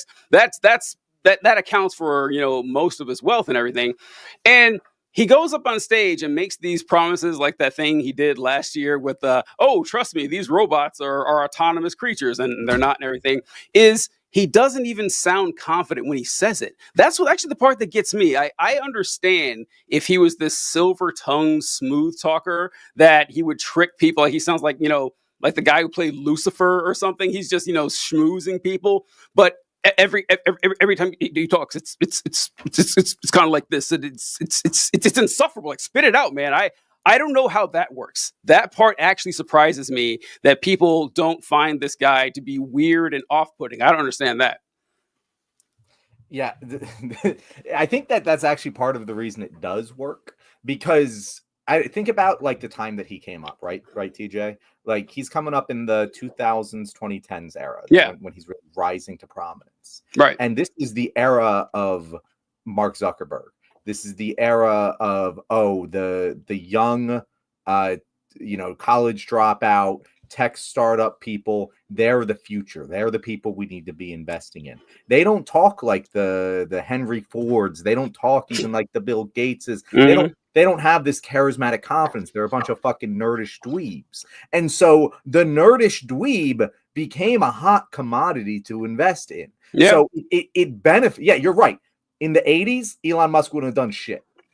In the only time he could have come up that would have been successful for him was the time that he happened to be alive for. And I think that's probably the answer to your question. Why it's still like that, I don't know. But the thing is, too, I think there's just so much like entrenched investment in him at this sunk point. cost. Yes. Sunk cost. But it's like, I also think that back then he wasn't on ketamine. He was a little more reasonable back then. Yes, I like that. He's getting escalatingly worse, and it's so clear that he's a drug addict and he's constantly high, like to everyone watching. And it's I don't know, TJ. It's kind of crazy. I like that. Yeah, you're right. He is a product of his time. And now that you mention it, I think I have seen clips of Elon Musk from the early 2000s or whatever, back, when he was balding and skinny and everything. And I think he did have quite a bit more fluent diction. I don't think he sounded like he did now. So that's a good point. I hadn't thought about that. Yeah. And one last thing on Elon Musk, because I had to talk about this. Did you see the baby stuff? Oh, wait. Was it with that lady on Twitter? Well, so it is the lady on St. Clair is her name, and this isn't the first time it's happened. But the Wall Street Journal did an expose today, and I don't subscribe to the Wall Street Journal, so I didn't read the entire thing, but I was able to read the Axios article that summarized it. But this is one of those things where it's just like, this guy is so grotesquely weird. So he's had at least 14 children with at least 4 women. Emphasis on at least. And he is intent on fighting civilization collapse with a legion of genetically gifted offspring. And he's just popping out babies. Again, he doesn't want to be a dad. No. To create offspring. And he's very clear about this. And this is what I was talking about, like, with the tech stuff. Like, this is what he texted Ashley St. Clair, his latest baby mom that's become public, where he said, to reach legion level before the apocalypse, we need to use surrogates. Like, this guy is insane. And it's so gross to me. I don't understand how people don't just find this shit gross. Because Ashley St. Clair, this again, the latest baby mom, there's a sequence of them. But the reason that she became famous, because he tried to pay her $15 million to be quiet, and she didn't. It spilled out into public, and 4 days later, St. Clair revealed the existence of their child. Musk withdrew the $15 million offer. When the two went to court over a paternity test, he cut her child support to $40,000 a month, and then again to $20,000. TJ, I can't even begin to explain the depraved morality of someone worth hundreds of billions of dollars giving the mother of his child $10,000 a month to raise them.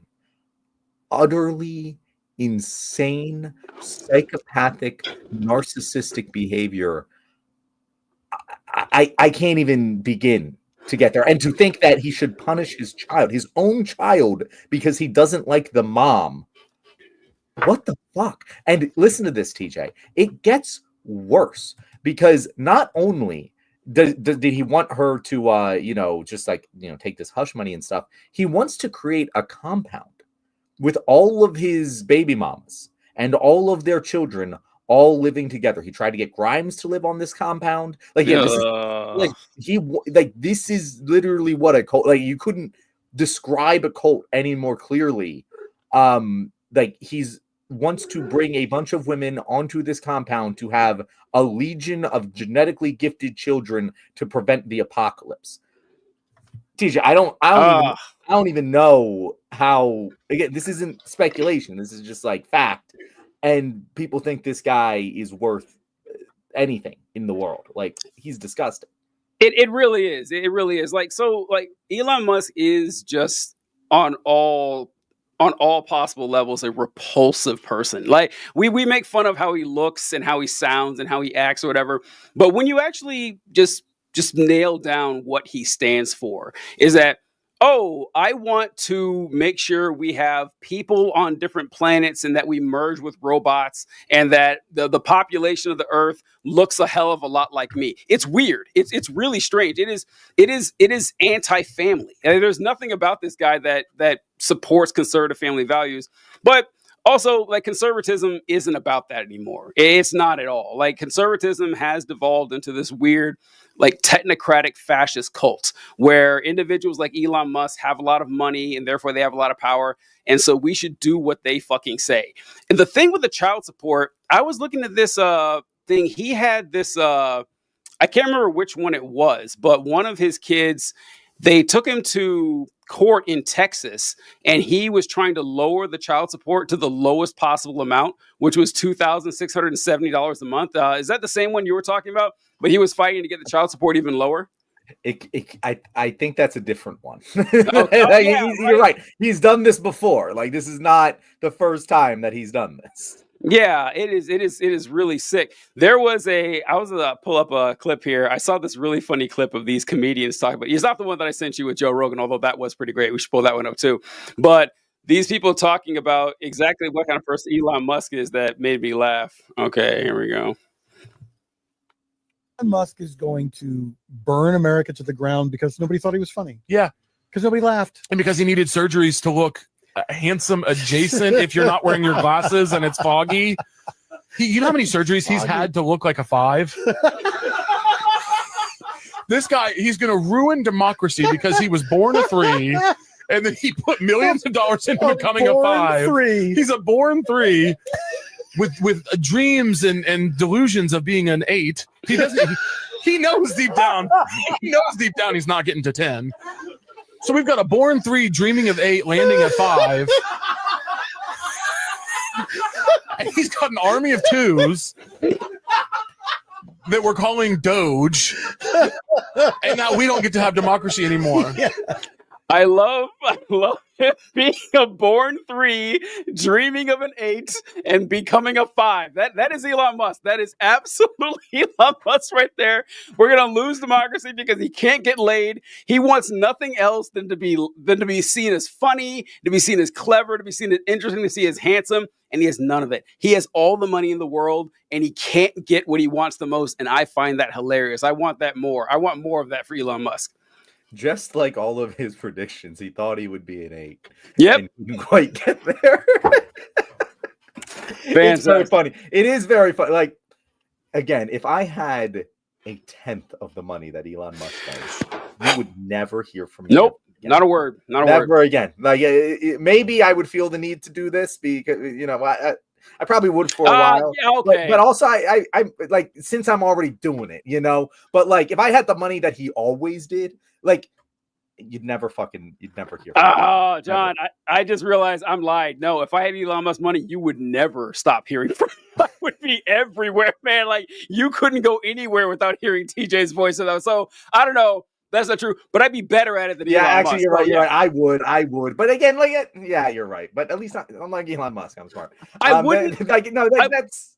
Yeah, I wouldn't be trying to take. I lied. Yeah.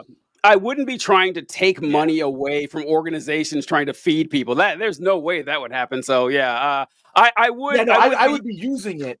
Yeah, I would, TJ. I would go to a bar, just pay everyone's tab every fucking night. New bar. Like, I would just, hey, I'm the most popular guy here. Everyone loves me. Like, that's the shit I would do with my money. I wouldn't, try to destroy the entire federal government.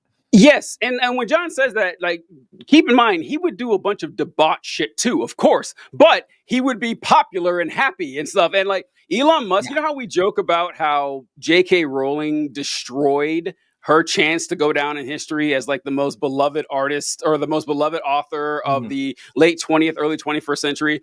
Elon Musk kind of did the same thing. If he would have just like funded a bunch of research into robotics and stuff in 2012 and just stepped out saying, oh, we're going to try to do this, we'll see what happened, and stayed away from the Groyper shit, he could have done the same thing. Because honestly, if you would have asked me about Elon Musk 12 years ago, I'd be like, oh, I have a neutral to good opinion about him. I hear he's trying to, make cars with no drivers. That seems pretty awesome to me. But now, gone. Now he's gonna be remembered as the weird, creepy fascist dude. We wouldn't find out about his 15 kids so long after he died. We wouldn't know anything about that shit. But now it's shoved in our face every day. So yeah, I don't know.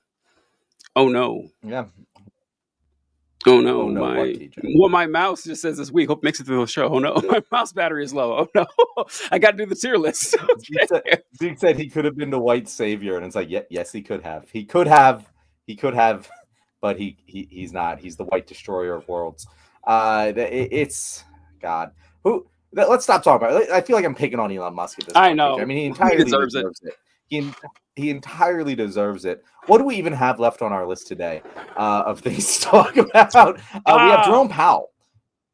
Jerome Powell is in the news. Whenever Jerome Powell's in the news, it's usually not for good reasons. And that's not to speak negatively of Jerome Powell. It's just because he's kind of the guy who's single-handedly keeping our economy alive at this point. Have you been following this story, TJ? No, what happened with Jerome Powell? So Trump wants to fire Jerome Powell. Trump kind of went on a Truth Social tirade. Was like, we need to get rid of Jerome Powell. He was like, he would totally step down if I asked him to, but stopped short of asking him to, because he knows he can't. And we actually talked about this on the show like a month or so ago with Humphrey's Executor. So anyone who wasn't watching that episode or doesn't know what Humphrey's Executor is, it's a legal precedent that prevents the certain members of U.S. administrations, like the Fed, from being fired for anything but cause, right? And that has never been interpreted to mean like, oh, they did bad at their job. It means like gross negligence, like they did something intentionally bad to get there, or they killed someone, like they committed a crime, whatever. But what Donald Trump wants to do is fire him just because he doesn't like what he's doing. Yeah. He doesn't like that Jerome Powell isn't lowering interest rates.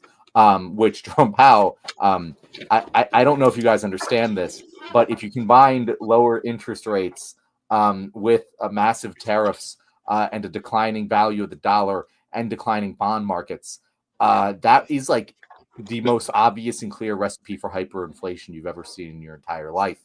And Jerome Powell his current stint, I don't know what term, is up in 2026. Unfortunately, before the election, and I'm very worried about what happens if Jerome Powell is gone and Trump puts a sycophant in there. Oh my God! Oh no! And yeah, it could get really, really bad.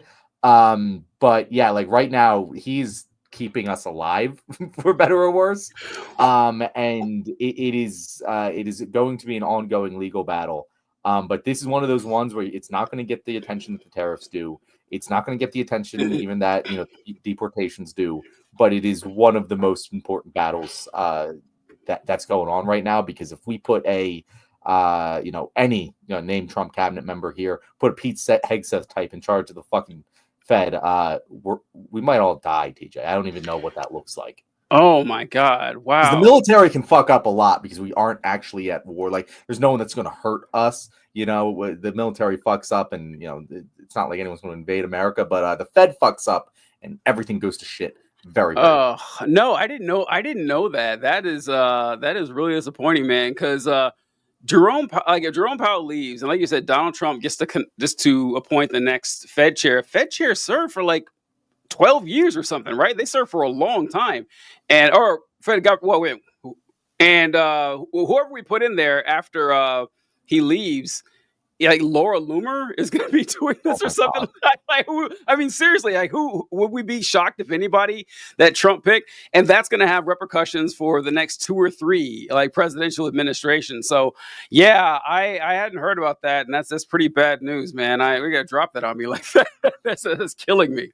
Yeah, no, it's bad, and I genuinely am like, if Republicans, it's going to be the litmus test here of like, and we might get a bigger litmus test before then, but like, if Republicans approve a Pete Hegseth type to head the chair, to be the chair of the Fed, it's just a kamikaze to the fucking world economy. Like it's actually one of the most important positions in government, and you can't have someone like that heading it for any amount of time, because here's the other thing that will happen, TJ. If he gets removed, everything is going to tank. The treasuries are going to completely tank because people will have completely lost faith in the U.S. economy, and we could literally be seeing like Germany post World War I levels of fucking inflation. Like again, like it's scary. It's that scary, but that is what is in the spectrum of possibilities. And I'm not even saying with who Trump appoints. I'm just saying the moment that he removes Powell. Yeah, You're just going to see no one has faith in the U.S. economy anymore, because at least they were like, well, at least someone is at the wheel here to prevent utter catastrophe. If that's gone, well, slightly good news. I was incorrect. Fed chair terms are only 4 years. It only seems like they're longer because people just keep them around forever. So I thought it was a lot longer. So only 4 years have the damage. But as to your point there, that people or other countries and the around the globe will lose faith in the U.S. economy, I think it's already done. I do. I think that ship has absolutely sailed. That it's kind of like people don't realize. You've mentioned this before, that young people are turning to the right sometimes because they don't realize how bad things used to be. They don't have a frame of reference for it, that, this stuff society doesn't just happen, right? Like people put a lot of work to make this through, and people don't understand the stability of the global economy for the last 80 years or so didn't just fucking happen. Okay. A lot of work went into this, and America was crucial to it. We criticize the United States for plenty of reasons. Keeping the stability of the global economy, maybe the best thing we've ever done. And not saying it was always done altruistically, or was always done justly or fairly, but it was stable. That the United States, when I was in the military branches make fun of each other all the time. People in the Army make fun of the Marines for being stupid crayon eaters. And the crayon eaters, the Marines make fun of the Navy for being soft or whatever. They talk the Air Force, they call it the chair force. We do good natured ribbing back and forth. But if I said this all the time, if I'm being honest, the most important branch of the military is obviously the Navy. Nothing else is a close second, because the Navy makes sure that international trade and international shipping happens on, without any hiccups. That you don't have piracy, you don't have other navies or other Coast Guards squabbling trying to steal supplies. No, if there's an important isthmus or isthmus or like waterway, the U.S. Navy is going to make sure it is peaceful, it is calm, and anyone can ship goods as much as they want, as often as they want, without fear of it being taken over. And putting someone like Pete Hegseth in charge of the military, going reckless on this shit, doing anything you want, tanking global trade. People don't understand how bad that can get. Like, that's going to have crippling effect. Trump raising tariffs to China to 245%. Why would anyone ever trust the United States economy afterward? We have shown we cannot be trusted. We saw Donald Trump, like everybody in the world, and say, yeah, I want to put that guy in charge. Why would anyone trust us to make a good decision afterward? We are going to have to pay for this for generations. Yeah, we will. The only way, and this is why I say, we desperately need not only to take back control of the government, we need to eradicate this ideology from the root to prove to the rest of the world that we learned our lesson. Because even if we get Trump out of power in 2028, right? We get the Republicans out of power in Congress in 2026, and we go back to, we try to pretend we're back to business as usual, just like we did in 2020. People ain't gonna fucking buy it anymore. The American experiment failed in this moment, and Republicans are going to disagree with us there. But who doesn't disagree with us? The international fucking bond market. And those guys don't fuck around, right? This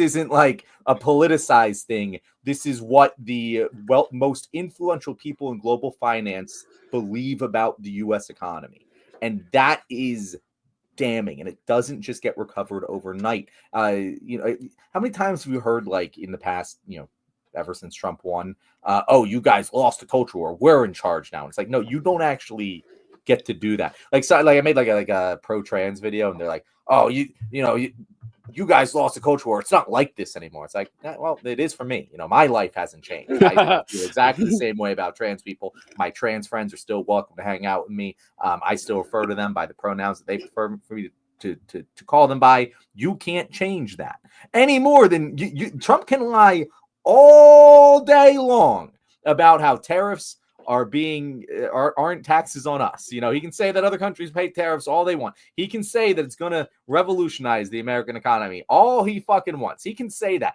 and you can believe that, and there's nothing I can do about that. But who's not going to believe it? The people who invest in the United States of America, the people whose money runs everything in your fucking life. And when that well dries up, it's going to be really bad for everyone, and you won't be able to lie about it anymore because everything's going to be on fire. And I don't know what to tell you guys. I really don't know what to tell people anymore about this because, again, it's not me. It's not the crazy leftists. It's the fucking people who invest in the bond markets. They don't do things haphazardly just based off of fucking political will. It's a very fucking stable market for a reason, and if it isn't stable, there's a very good fucking reason for it. Yeah, it's like they're children. They're just children. They like getting a win for your team is more important than actually making society stable. They don't really care about that. They just want, which is honestly the only hope we have. Is that my only thing I see is that the Trump cult just galvanizes these folks and that they kind of disappear after it goes away, that they don't rally behind JD Vance or Ted Cruz or something like that, which I don't think is going to happen, but who knows? But because they didn't do it in the other elections either. But yeah, they just like the flexing and gloating because like the thing about the trans thing is such a good point. They say, oh, look, you guys lost this culture war. Well, when did that ever stop you guys? Losing culture wars has never slowed you down at all. Why is it going to slow us down? So yeah, I don't know. And I saw Chris wrote here that he was a Submariner. It's 100% true. Also, why isn't Scary Hexif was casually giving Tomahawk launches on Signal? Yeah, I know the guy's fucked up, but yeah, the Navy is pretty important there. All right, let's close out here with some fun, John. What do you say? Let's let's do it. What do we got for ourselves here, TJ? Trumpisms, our favorite Trumpisms, our favorite quotes. Or not quotes necessarily, but you guys will see what I'm saying. Lines that Donald Trump loves to use. Okay, so standard tier list. I didn't have time to get cute with it this time, but some of our favorite things that Trump say. I'm not going to go in order here because I want to get to the ones I really love. So first off, what made me think about this is panicking. Have you seen this, John? Have you seen Trump talking about panicking? I have. Mm-hmm. It is. I feel like this is a bad one. Okay, how are we ranking these? So what is S? What is F here? Let's get S is solid S, scale. S is like excellent and so good that I use it sometimes, and F is wow, embarrassing, man. Trump, you are known. Okay. So what is the quality of the phrase more so than is it a good thing to say or what? Yeah, right. Panicking, Yeah. I think panicking it's not an F, but it's an E in my mind. Like I don't when I hear panicking, I don't even know what he's talking about. And I get it in the context, but it doesn't even sound very insulting. I think this is one of those ones that isn't going to last very long. But what do you think? Because I remember you were very excited to talk about it. So I think either you agree with me that it sucks or disagree with me and think it's a good one. Well, I disagree with you, John, only because I think it's an F. I think it's an F. I think it's okay. It's that bad. Okay. Yes. Panicking. So for those of you wondering what we're talking about here, Donald Trump said that when the stock market started crashing, he started referring to people who were upset about it as being panicking. Republicans who panic. It's like, oh, you guys are being panicking. Stop panicking. I got this under control. Panicking is awful. It sounds terrible. It reminds me of like pemmican, the beef jerky or whatever. But what's most insulting about the word panicking is that panicrat is right there. You could say panicrat, and that raises it from an F to an A easily. And it's right in line with like the Democrat Party and everything. And he dropped the ball. Trump is losing a step. Yes, like Trump is like panicking is very disappointing. It's what made me want to do this list because like he does have some fantastic ones. So, all right, I'm gonna go with this one right here. I'll go first. I have B lions, but what I mean is billions. And I love how Donald Trump says billions and billions of dollars. It used to really annoy me, but now I love it. Now I almost find myself saying billions because it just rolls off the tongue. It's really fun to say. I'm going to give billions appropriately a B. I'm going to put billions. I want to put it in the B tier. What do you think, John? That's exactly where I would put it, because it's not quite, it's definitely not S tier, but I also don't think it has the impact. Like people don't like quote that, but you're entirely right. The delivery, it's his delivery specifically on billion. Like it's so good. You can even imagine him like doing this. Like it's wonderful. It's wonderful, and he knows it too. He knows the way he's saying it, and he intentionally soaks it up every single time he does it because he knows it's a hit. Yes, billions and billions. So a lot of stuff Trump says, I just think it's natural to him. That's just how he talks. You know, we all have our own little tics in the way we speak. That is on purpose. There's nobody else on earth it says billions that way. He didn't learn that from anybody. It's just like, oh, this is going to emphasize the fact that I'm saying billions and not millions, and it'll be memorable. And it works. It works. Like, you ever heard someone talk? Oh, wait, did they say billions or millions? Never happens with Trump. Never. When he says billions, you know damn well what he said. Okay, so you'll be on first this time, John. All right. Don't we, folks? Don't we, folks? Is one. All right. You go first, actually. I think it's an A tier at the very least. Like, don't we, folks? Like, it's just, and the way here's why I really love it is that he uses it. It's a multifaceted phrase for him, because sometimes it's just a thing he says. He says that as part of his normal vocabulary, don't we, folks? But sometimes he lathers in it. He'll give a little bit of a pause and be like, don't we, folks? When he's intentionally saying utter bullshit, and he knows it, and he knows you know it, and he still says, don't we, folks, anyway? Because to him, the point is to express that he knows what he's saying is bullshit. And so he says, don't we, folks, to punctuate that point. It's wonderful. And by wonderful, I mean horrific, but like it does work very well. It's so good. It's so good. Don't we, folks, is so good. I say it probably every day. I probably say, don't we, folks. This is the thing. What upsets me the most about Trump, two things upset me about Trump. The first thing is that he's going to die a winner. I fucking hate that. I fucking hate that he is going to die. Of all people, Donald Trump is, you know how you have certain folks who will say stuff that, you know, you can, what do they call it? Like visualizing. What do they say? It's like, you create the future by imagining it, or like willing it into existence. I can't remember what it's called. Manifesting. That you can manifest reality. I always thought that was bullshit until Trump came along. Trump has manifested his way through life, and it works. And it works every single time he tries. And it's kind of fascinating that way. And so I hate that about him, that he dies a winner, but I also hate that I will remember him until the day I die. Like, Trump is never leaving my brain, and he's not leaving you guys' brain either. Like, he's going to die in the next like 10, 15 years maybe, but he will live on for 100 more years in the minds of everybody else. Oh yeah, manifesting. Thank you, conservatory. Manifesting is what it was. But I thought that was her first comment. Like, she just slid in there to tell you what manifesting was. manifesting, you moron. it's so all right. So with Don't We, Folks, I have to give Don't We, Folks an A tier, because it's not funny necessarily, but it has so much usefulness. I say, like, oh, we love coming to work, don't we, folks? Or it's a long day. We love our long days, don't we, folks? I can't get enough of it. So maybe not an S, but an absolute A tier, don't we, folks? I love it. Okay. This one I pulled up here, and so I wrote tremendous and hyperbole. And what I meant by that is I had a hard time writing it out, in that Trump only speaks in hyperbole. He will come up and he says that we've got this bill, and folks, this bill is tremendous. This bill is beautiful. Or he'll say, this is the worst thing that's ever happened. No one has ever seen anything like this. Things are either catastrophic. He doesn't say catastrophic. Things are either terrible. Many syllables. Yeah, he doesn't say catastrophic. I've never heard him say catastrophic. It is weird though when he whips out a word you don't expect. Like, oh wow, I didn't expect that. But something is always the worst thing that's ever happened. No one's ever seen this before. Or I've done better than this than anybody. It's constant hyperbole, which it does get grating.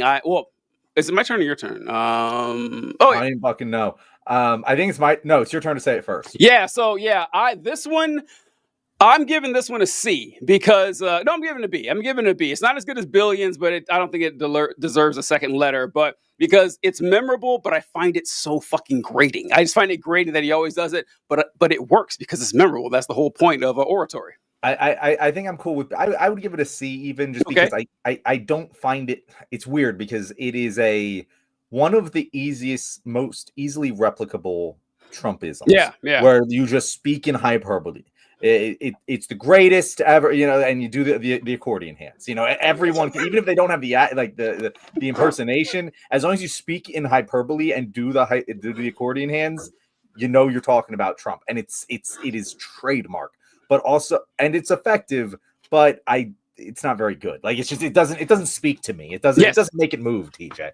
Yeah. I think if you're dumber, maybe this one would work. But for folks like us, I don't think it is. Okay, this one is kind of similar, and you'll be going first on this one. It's Can You Believe It? And I think you already know what I'm saying here is that Trump, he will tell a story, and he talks about in Springfield, they're eating the dogs. Can you believe it? Can you believe it? And every single time the answer is no, because it's not true. Like, without fail, if Donald Trump says, "Can you believe it?" I don't even need to know what he said first. I would put my life savings on it isn't true. So what do you think? Where should it go? I put that on the same line as Don't We Folks, but not quite as good as Don't We Folks. The same tier, but lower on the string. All right. Can You Believe It is kind of a tricky one for me because it's strange. Like, it should be the same as Don't We Folks for me, but it's not, because I use Don't We Folks all the time. I couldn't imagine doing the Can You Believe It? I couldn't imagine doing that because it's so absurd, but it is so funny because whenever he says it, you're right, John, the answer always is actually no, I can't believe that. Are you saying you do? Because that seems kind of wild like there. So, Can You Believe It? I do find it funny. I don't find it quite as good as Don't We Folks. I'm going to give it, you know what? I got the choice here. I'm going to give it a C. All right. You got it. I'm going to give it a C. All right. So, John, I'm going to go next on this one. And I don't know if you can read it, but you already know I love this one. This is when Donald Trump says, died like a dog. I couldn't even say it without laughing. We already know where this one's going, TJ. Obviously, if you guys know me at all, it's like this is an immediate S tier for me. Is that when Donald Trump got elected the first time, one of the things that I couldn't wait to see, like I was like waiting in horror, is that we're gonna have to hear this guy after like national tragedies and school shootings and shit. But I didn't prepare myself for whenever the U.S. military killed a terrorist, because every time Trump kills a terrorist, he gets up there and says, "We hunted him down, and he died. He died like a dog." And he says it with such like gravitas, like a dog, and I love it. I love it. New York accent, the dog, oh my god! And it's the only time like. Trump has a specific accent, Yes. It doesn't always sound New York, but when he says that, you're like, that guy's from fucking New York. No, that is S tier all the way. I don't think we got any disagreement. This one's so good that caught myself using it without even realizing I was like doing a Trump thing. Like when I say don't we folks, when I say, the other Trump things, I'm consciously making fun of Donald Trump. I've caught myself saying died like a dog, and then later realize what I did. Like it has become part of me now. That's how good it is. I don't know why I'm crying. I just got died like a dog is so funny. And also, I know we're probably going to get grief on this. It's like, oh, you guys are laughing about Donald Trump. This is a serious issue. We know it's a serious issue. But you've seen this happen where people are they're unable to recognize skill in a terrible person. That kind of bothers me. Oh, it's very upsetting. It's very upsetting. Yes, it's very annoying because I will say all the time that listen, Donald Trump is funny. The guy has genuine comedic skill. I often say he's the only funny right-wing comedian, and I'll hear people say, "Oh, I've never heard Trump say anything funny. Nothing he's ever done is funny." You're lying. You are disingenuously representing the correct position. Yeah, and it's also I don't know about you, John, but I've never heard anyone who was good at comedy say Trump is bad at it. Everyone I've heard say Trump isn't funny. It's like, oh, well, yeah, what would you know? You couldn't tell a joke to save your mother's life. It couldn't happen. But yeah, people who know funny recognize Donald Trump as funny. Doesn't mean he's a good person. Doesn't mean we want to emulate him. Doesn't mean that we think his horrible positions or even his jokes are decent or, honorable. But yeah, funny is funny. I'm sorry. Funny is funny. And it goes beyond that, because it's just like, you have to be able to recognize what they're good at in order to know how to defeat them. Like, to pretend that just because he's a terrible person doesn't mean he's good at anything. Like, okay, well, if that's the case, and it's very funny because all of the people who say that are also people who like don't blame Democrats for losing to him. And it's like, you can't have it both ways, bro. Nope. Either you think Donald Trump has no redeemable qualities, or you think that he does some things correctly. And by correctly, you can put that in whatever way, or effectively, and you can't live in a world where Donald Trump is the worst person. He's terrible at everything. And also Democrats aren't to blame for not defeating him. That just, it doesn't follow. Yeah, man. Oh, I just saw Kyle commented, panicking sounds like panic pelicans. It's so bad. It's such a bad, oh God, there's nothing. It sounds like a Native American tribe to me. Yeah, like it's like the first time I saw it, I thought it was like a Pocahontas play or something. Yeah. Maybe that's why. I don't know. It sounds like that to me. I can't give like a 1-to-1 of why that is, but that's just the first association in my head. All right, I'm going to call a very controversial audible here, John. Now, you don't have to answer this if you don't want to, but I don't have it written down because I just thought of it. Well, when you mentioned it, Pocahontas. Now, the Pocahontas thing, I think it's funny. I don't give a fuck what any of you guys say. I get shit on this all the time. It is funny. And by the way, not only is it funny, it's not racist. It's not. This is because Elizabeth, this is what happened, all right? Elizabeth Warren spent 70 years claiming to be Native American. I forgot what school she went to, but she made some sort of presentation or speech how she was the first woman of color to be accepted into like Yale or Harvard Law School. She would do these videos talking about her Native American ancestry. And it always bugged me when people claimed to be part Native American. When I was a kid, everyone claimed to be part Cherokee Indian, although I'd never met one Cherokee Indian in my life. Never happened. But somehow everyone I knew was part Cherokee. That seemed kind of odd. And they would always say, well, I know I'm part Cherokee because I have these high cheekbones or I get tan in the summer. So that's not a reason. And then I saw Elizabeth Warren do this video showing a picture of her great grandmother. She said, look at those high cheekbones. That's how you know she's Native.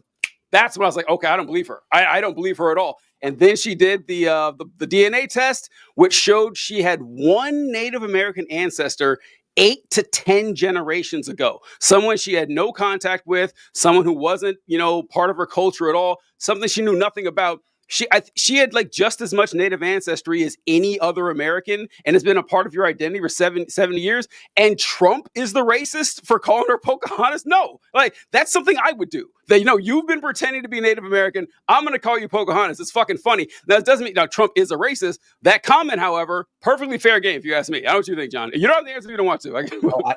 I'm in 100% agreement with you on this one, because here's the thing. Funny's funny.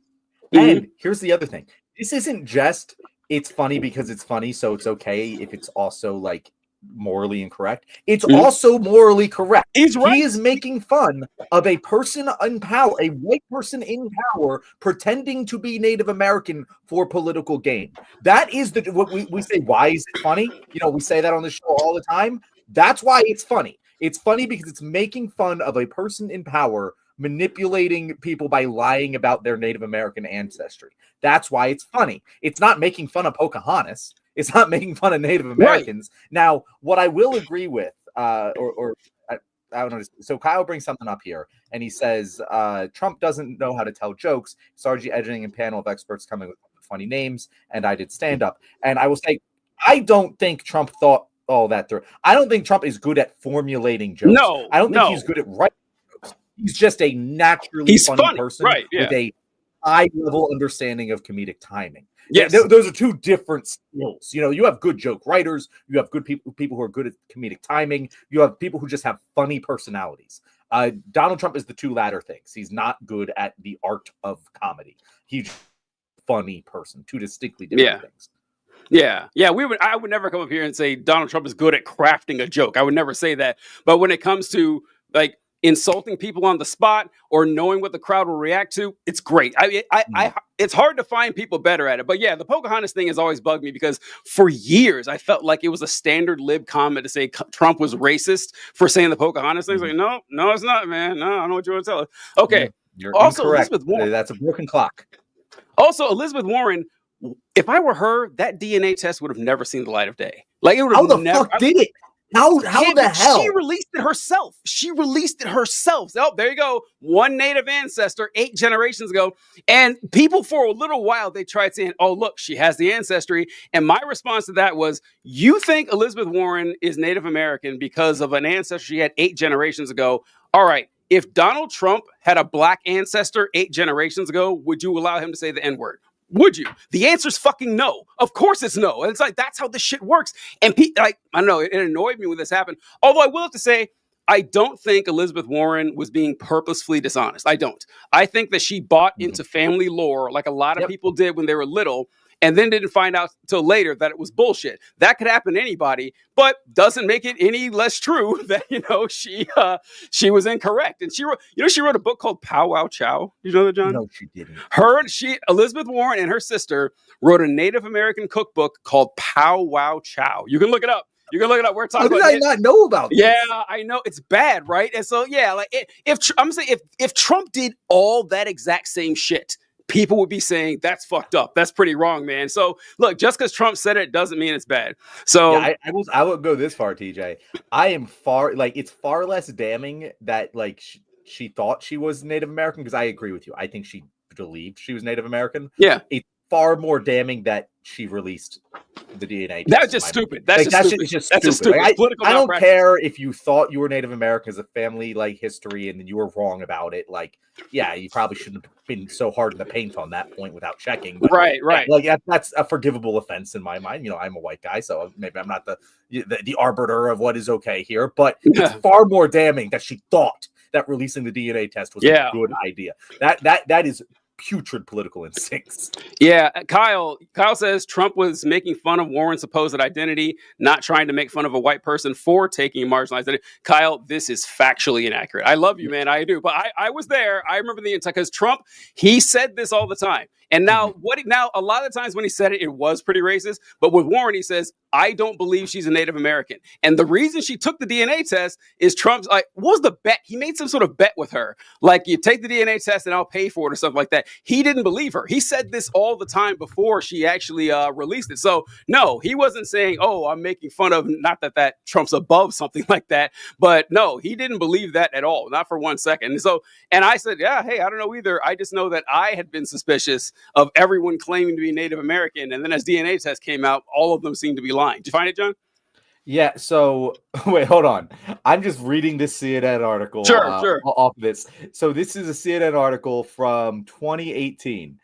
President Donald Trump claims he, quote, didn't say that he would pay $1 million to Democrat Senator Elizabeth Warren for taking DNA tests to review her Native American heritage after she released the result of one on Monday morning.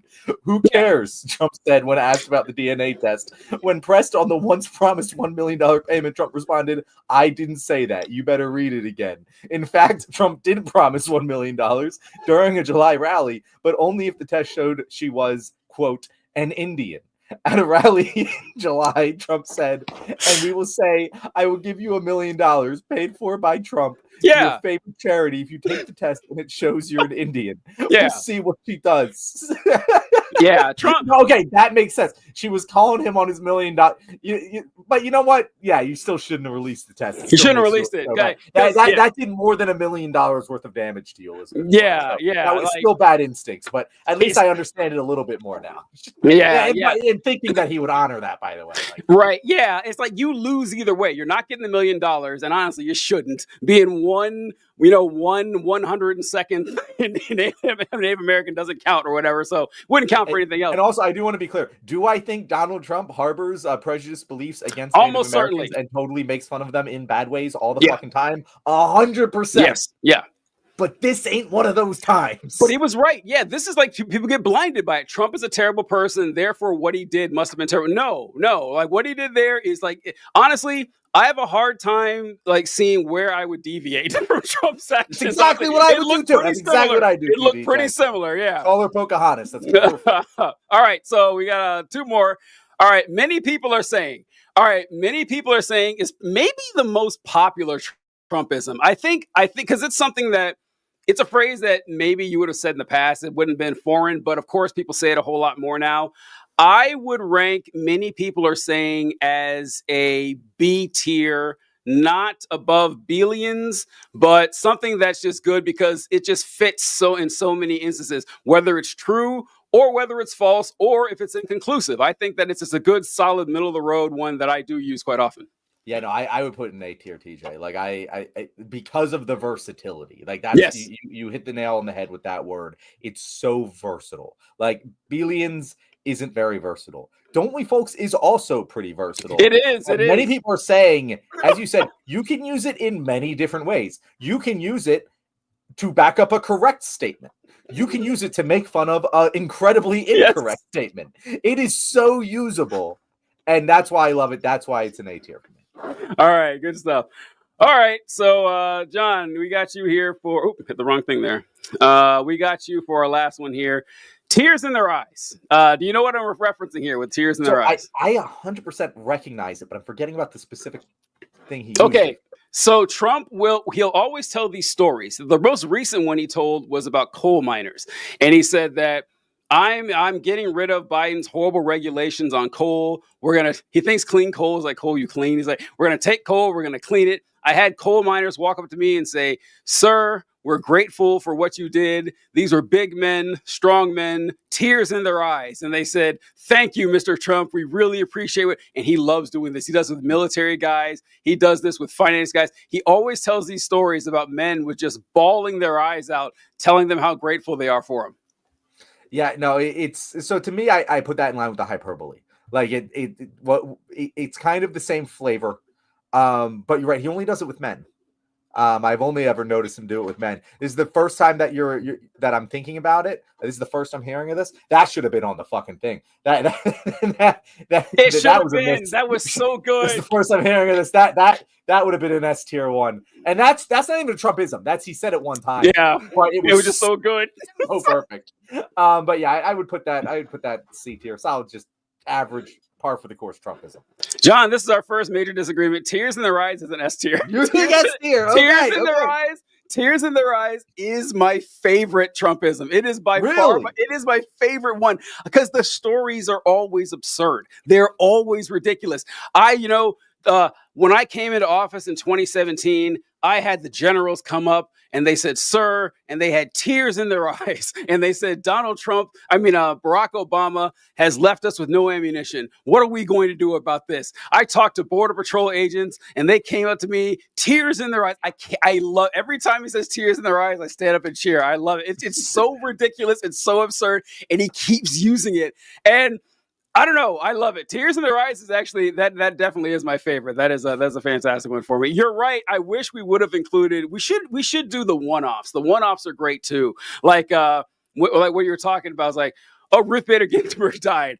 You're telling me about this for the first time. I've never heard this before. I want to make that very clear. Just fantastic. I also like when he learns a new word and he says, "Nobody ever knew what this groceries." Have you? Yeah, when he learns a new word, that's fit. Word grocery. Oh, I love it. I love it so much. But all right, I think that's it, John. Unless you got anything else to add here, what do you think? I just got to add, thank you guys for watching this video. If you guys happen to watch this entire live show, I apologize. This is not our best effort, but like and subscribe anyway. Otherwise, you will die like a dog. Like a dog. We really appreciate you guys. Thanks so much for watching. It's been fun. We are the favorite podcast, the favorite YouTube channel of lots of men, strong men, tears in their eyes. They love it. We hope you guys do too. Catch you later.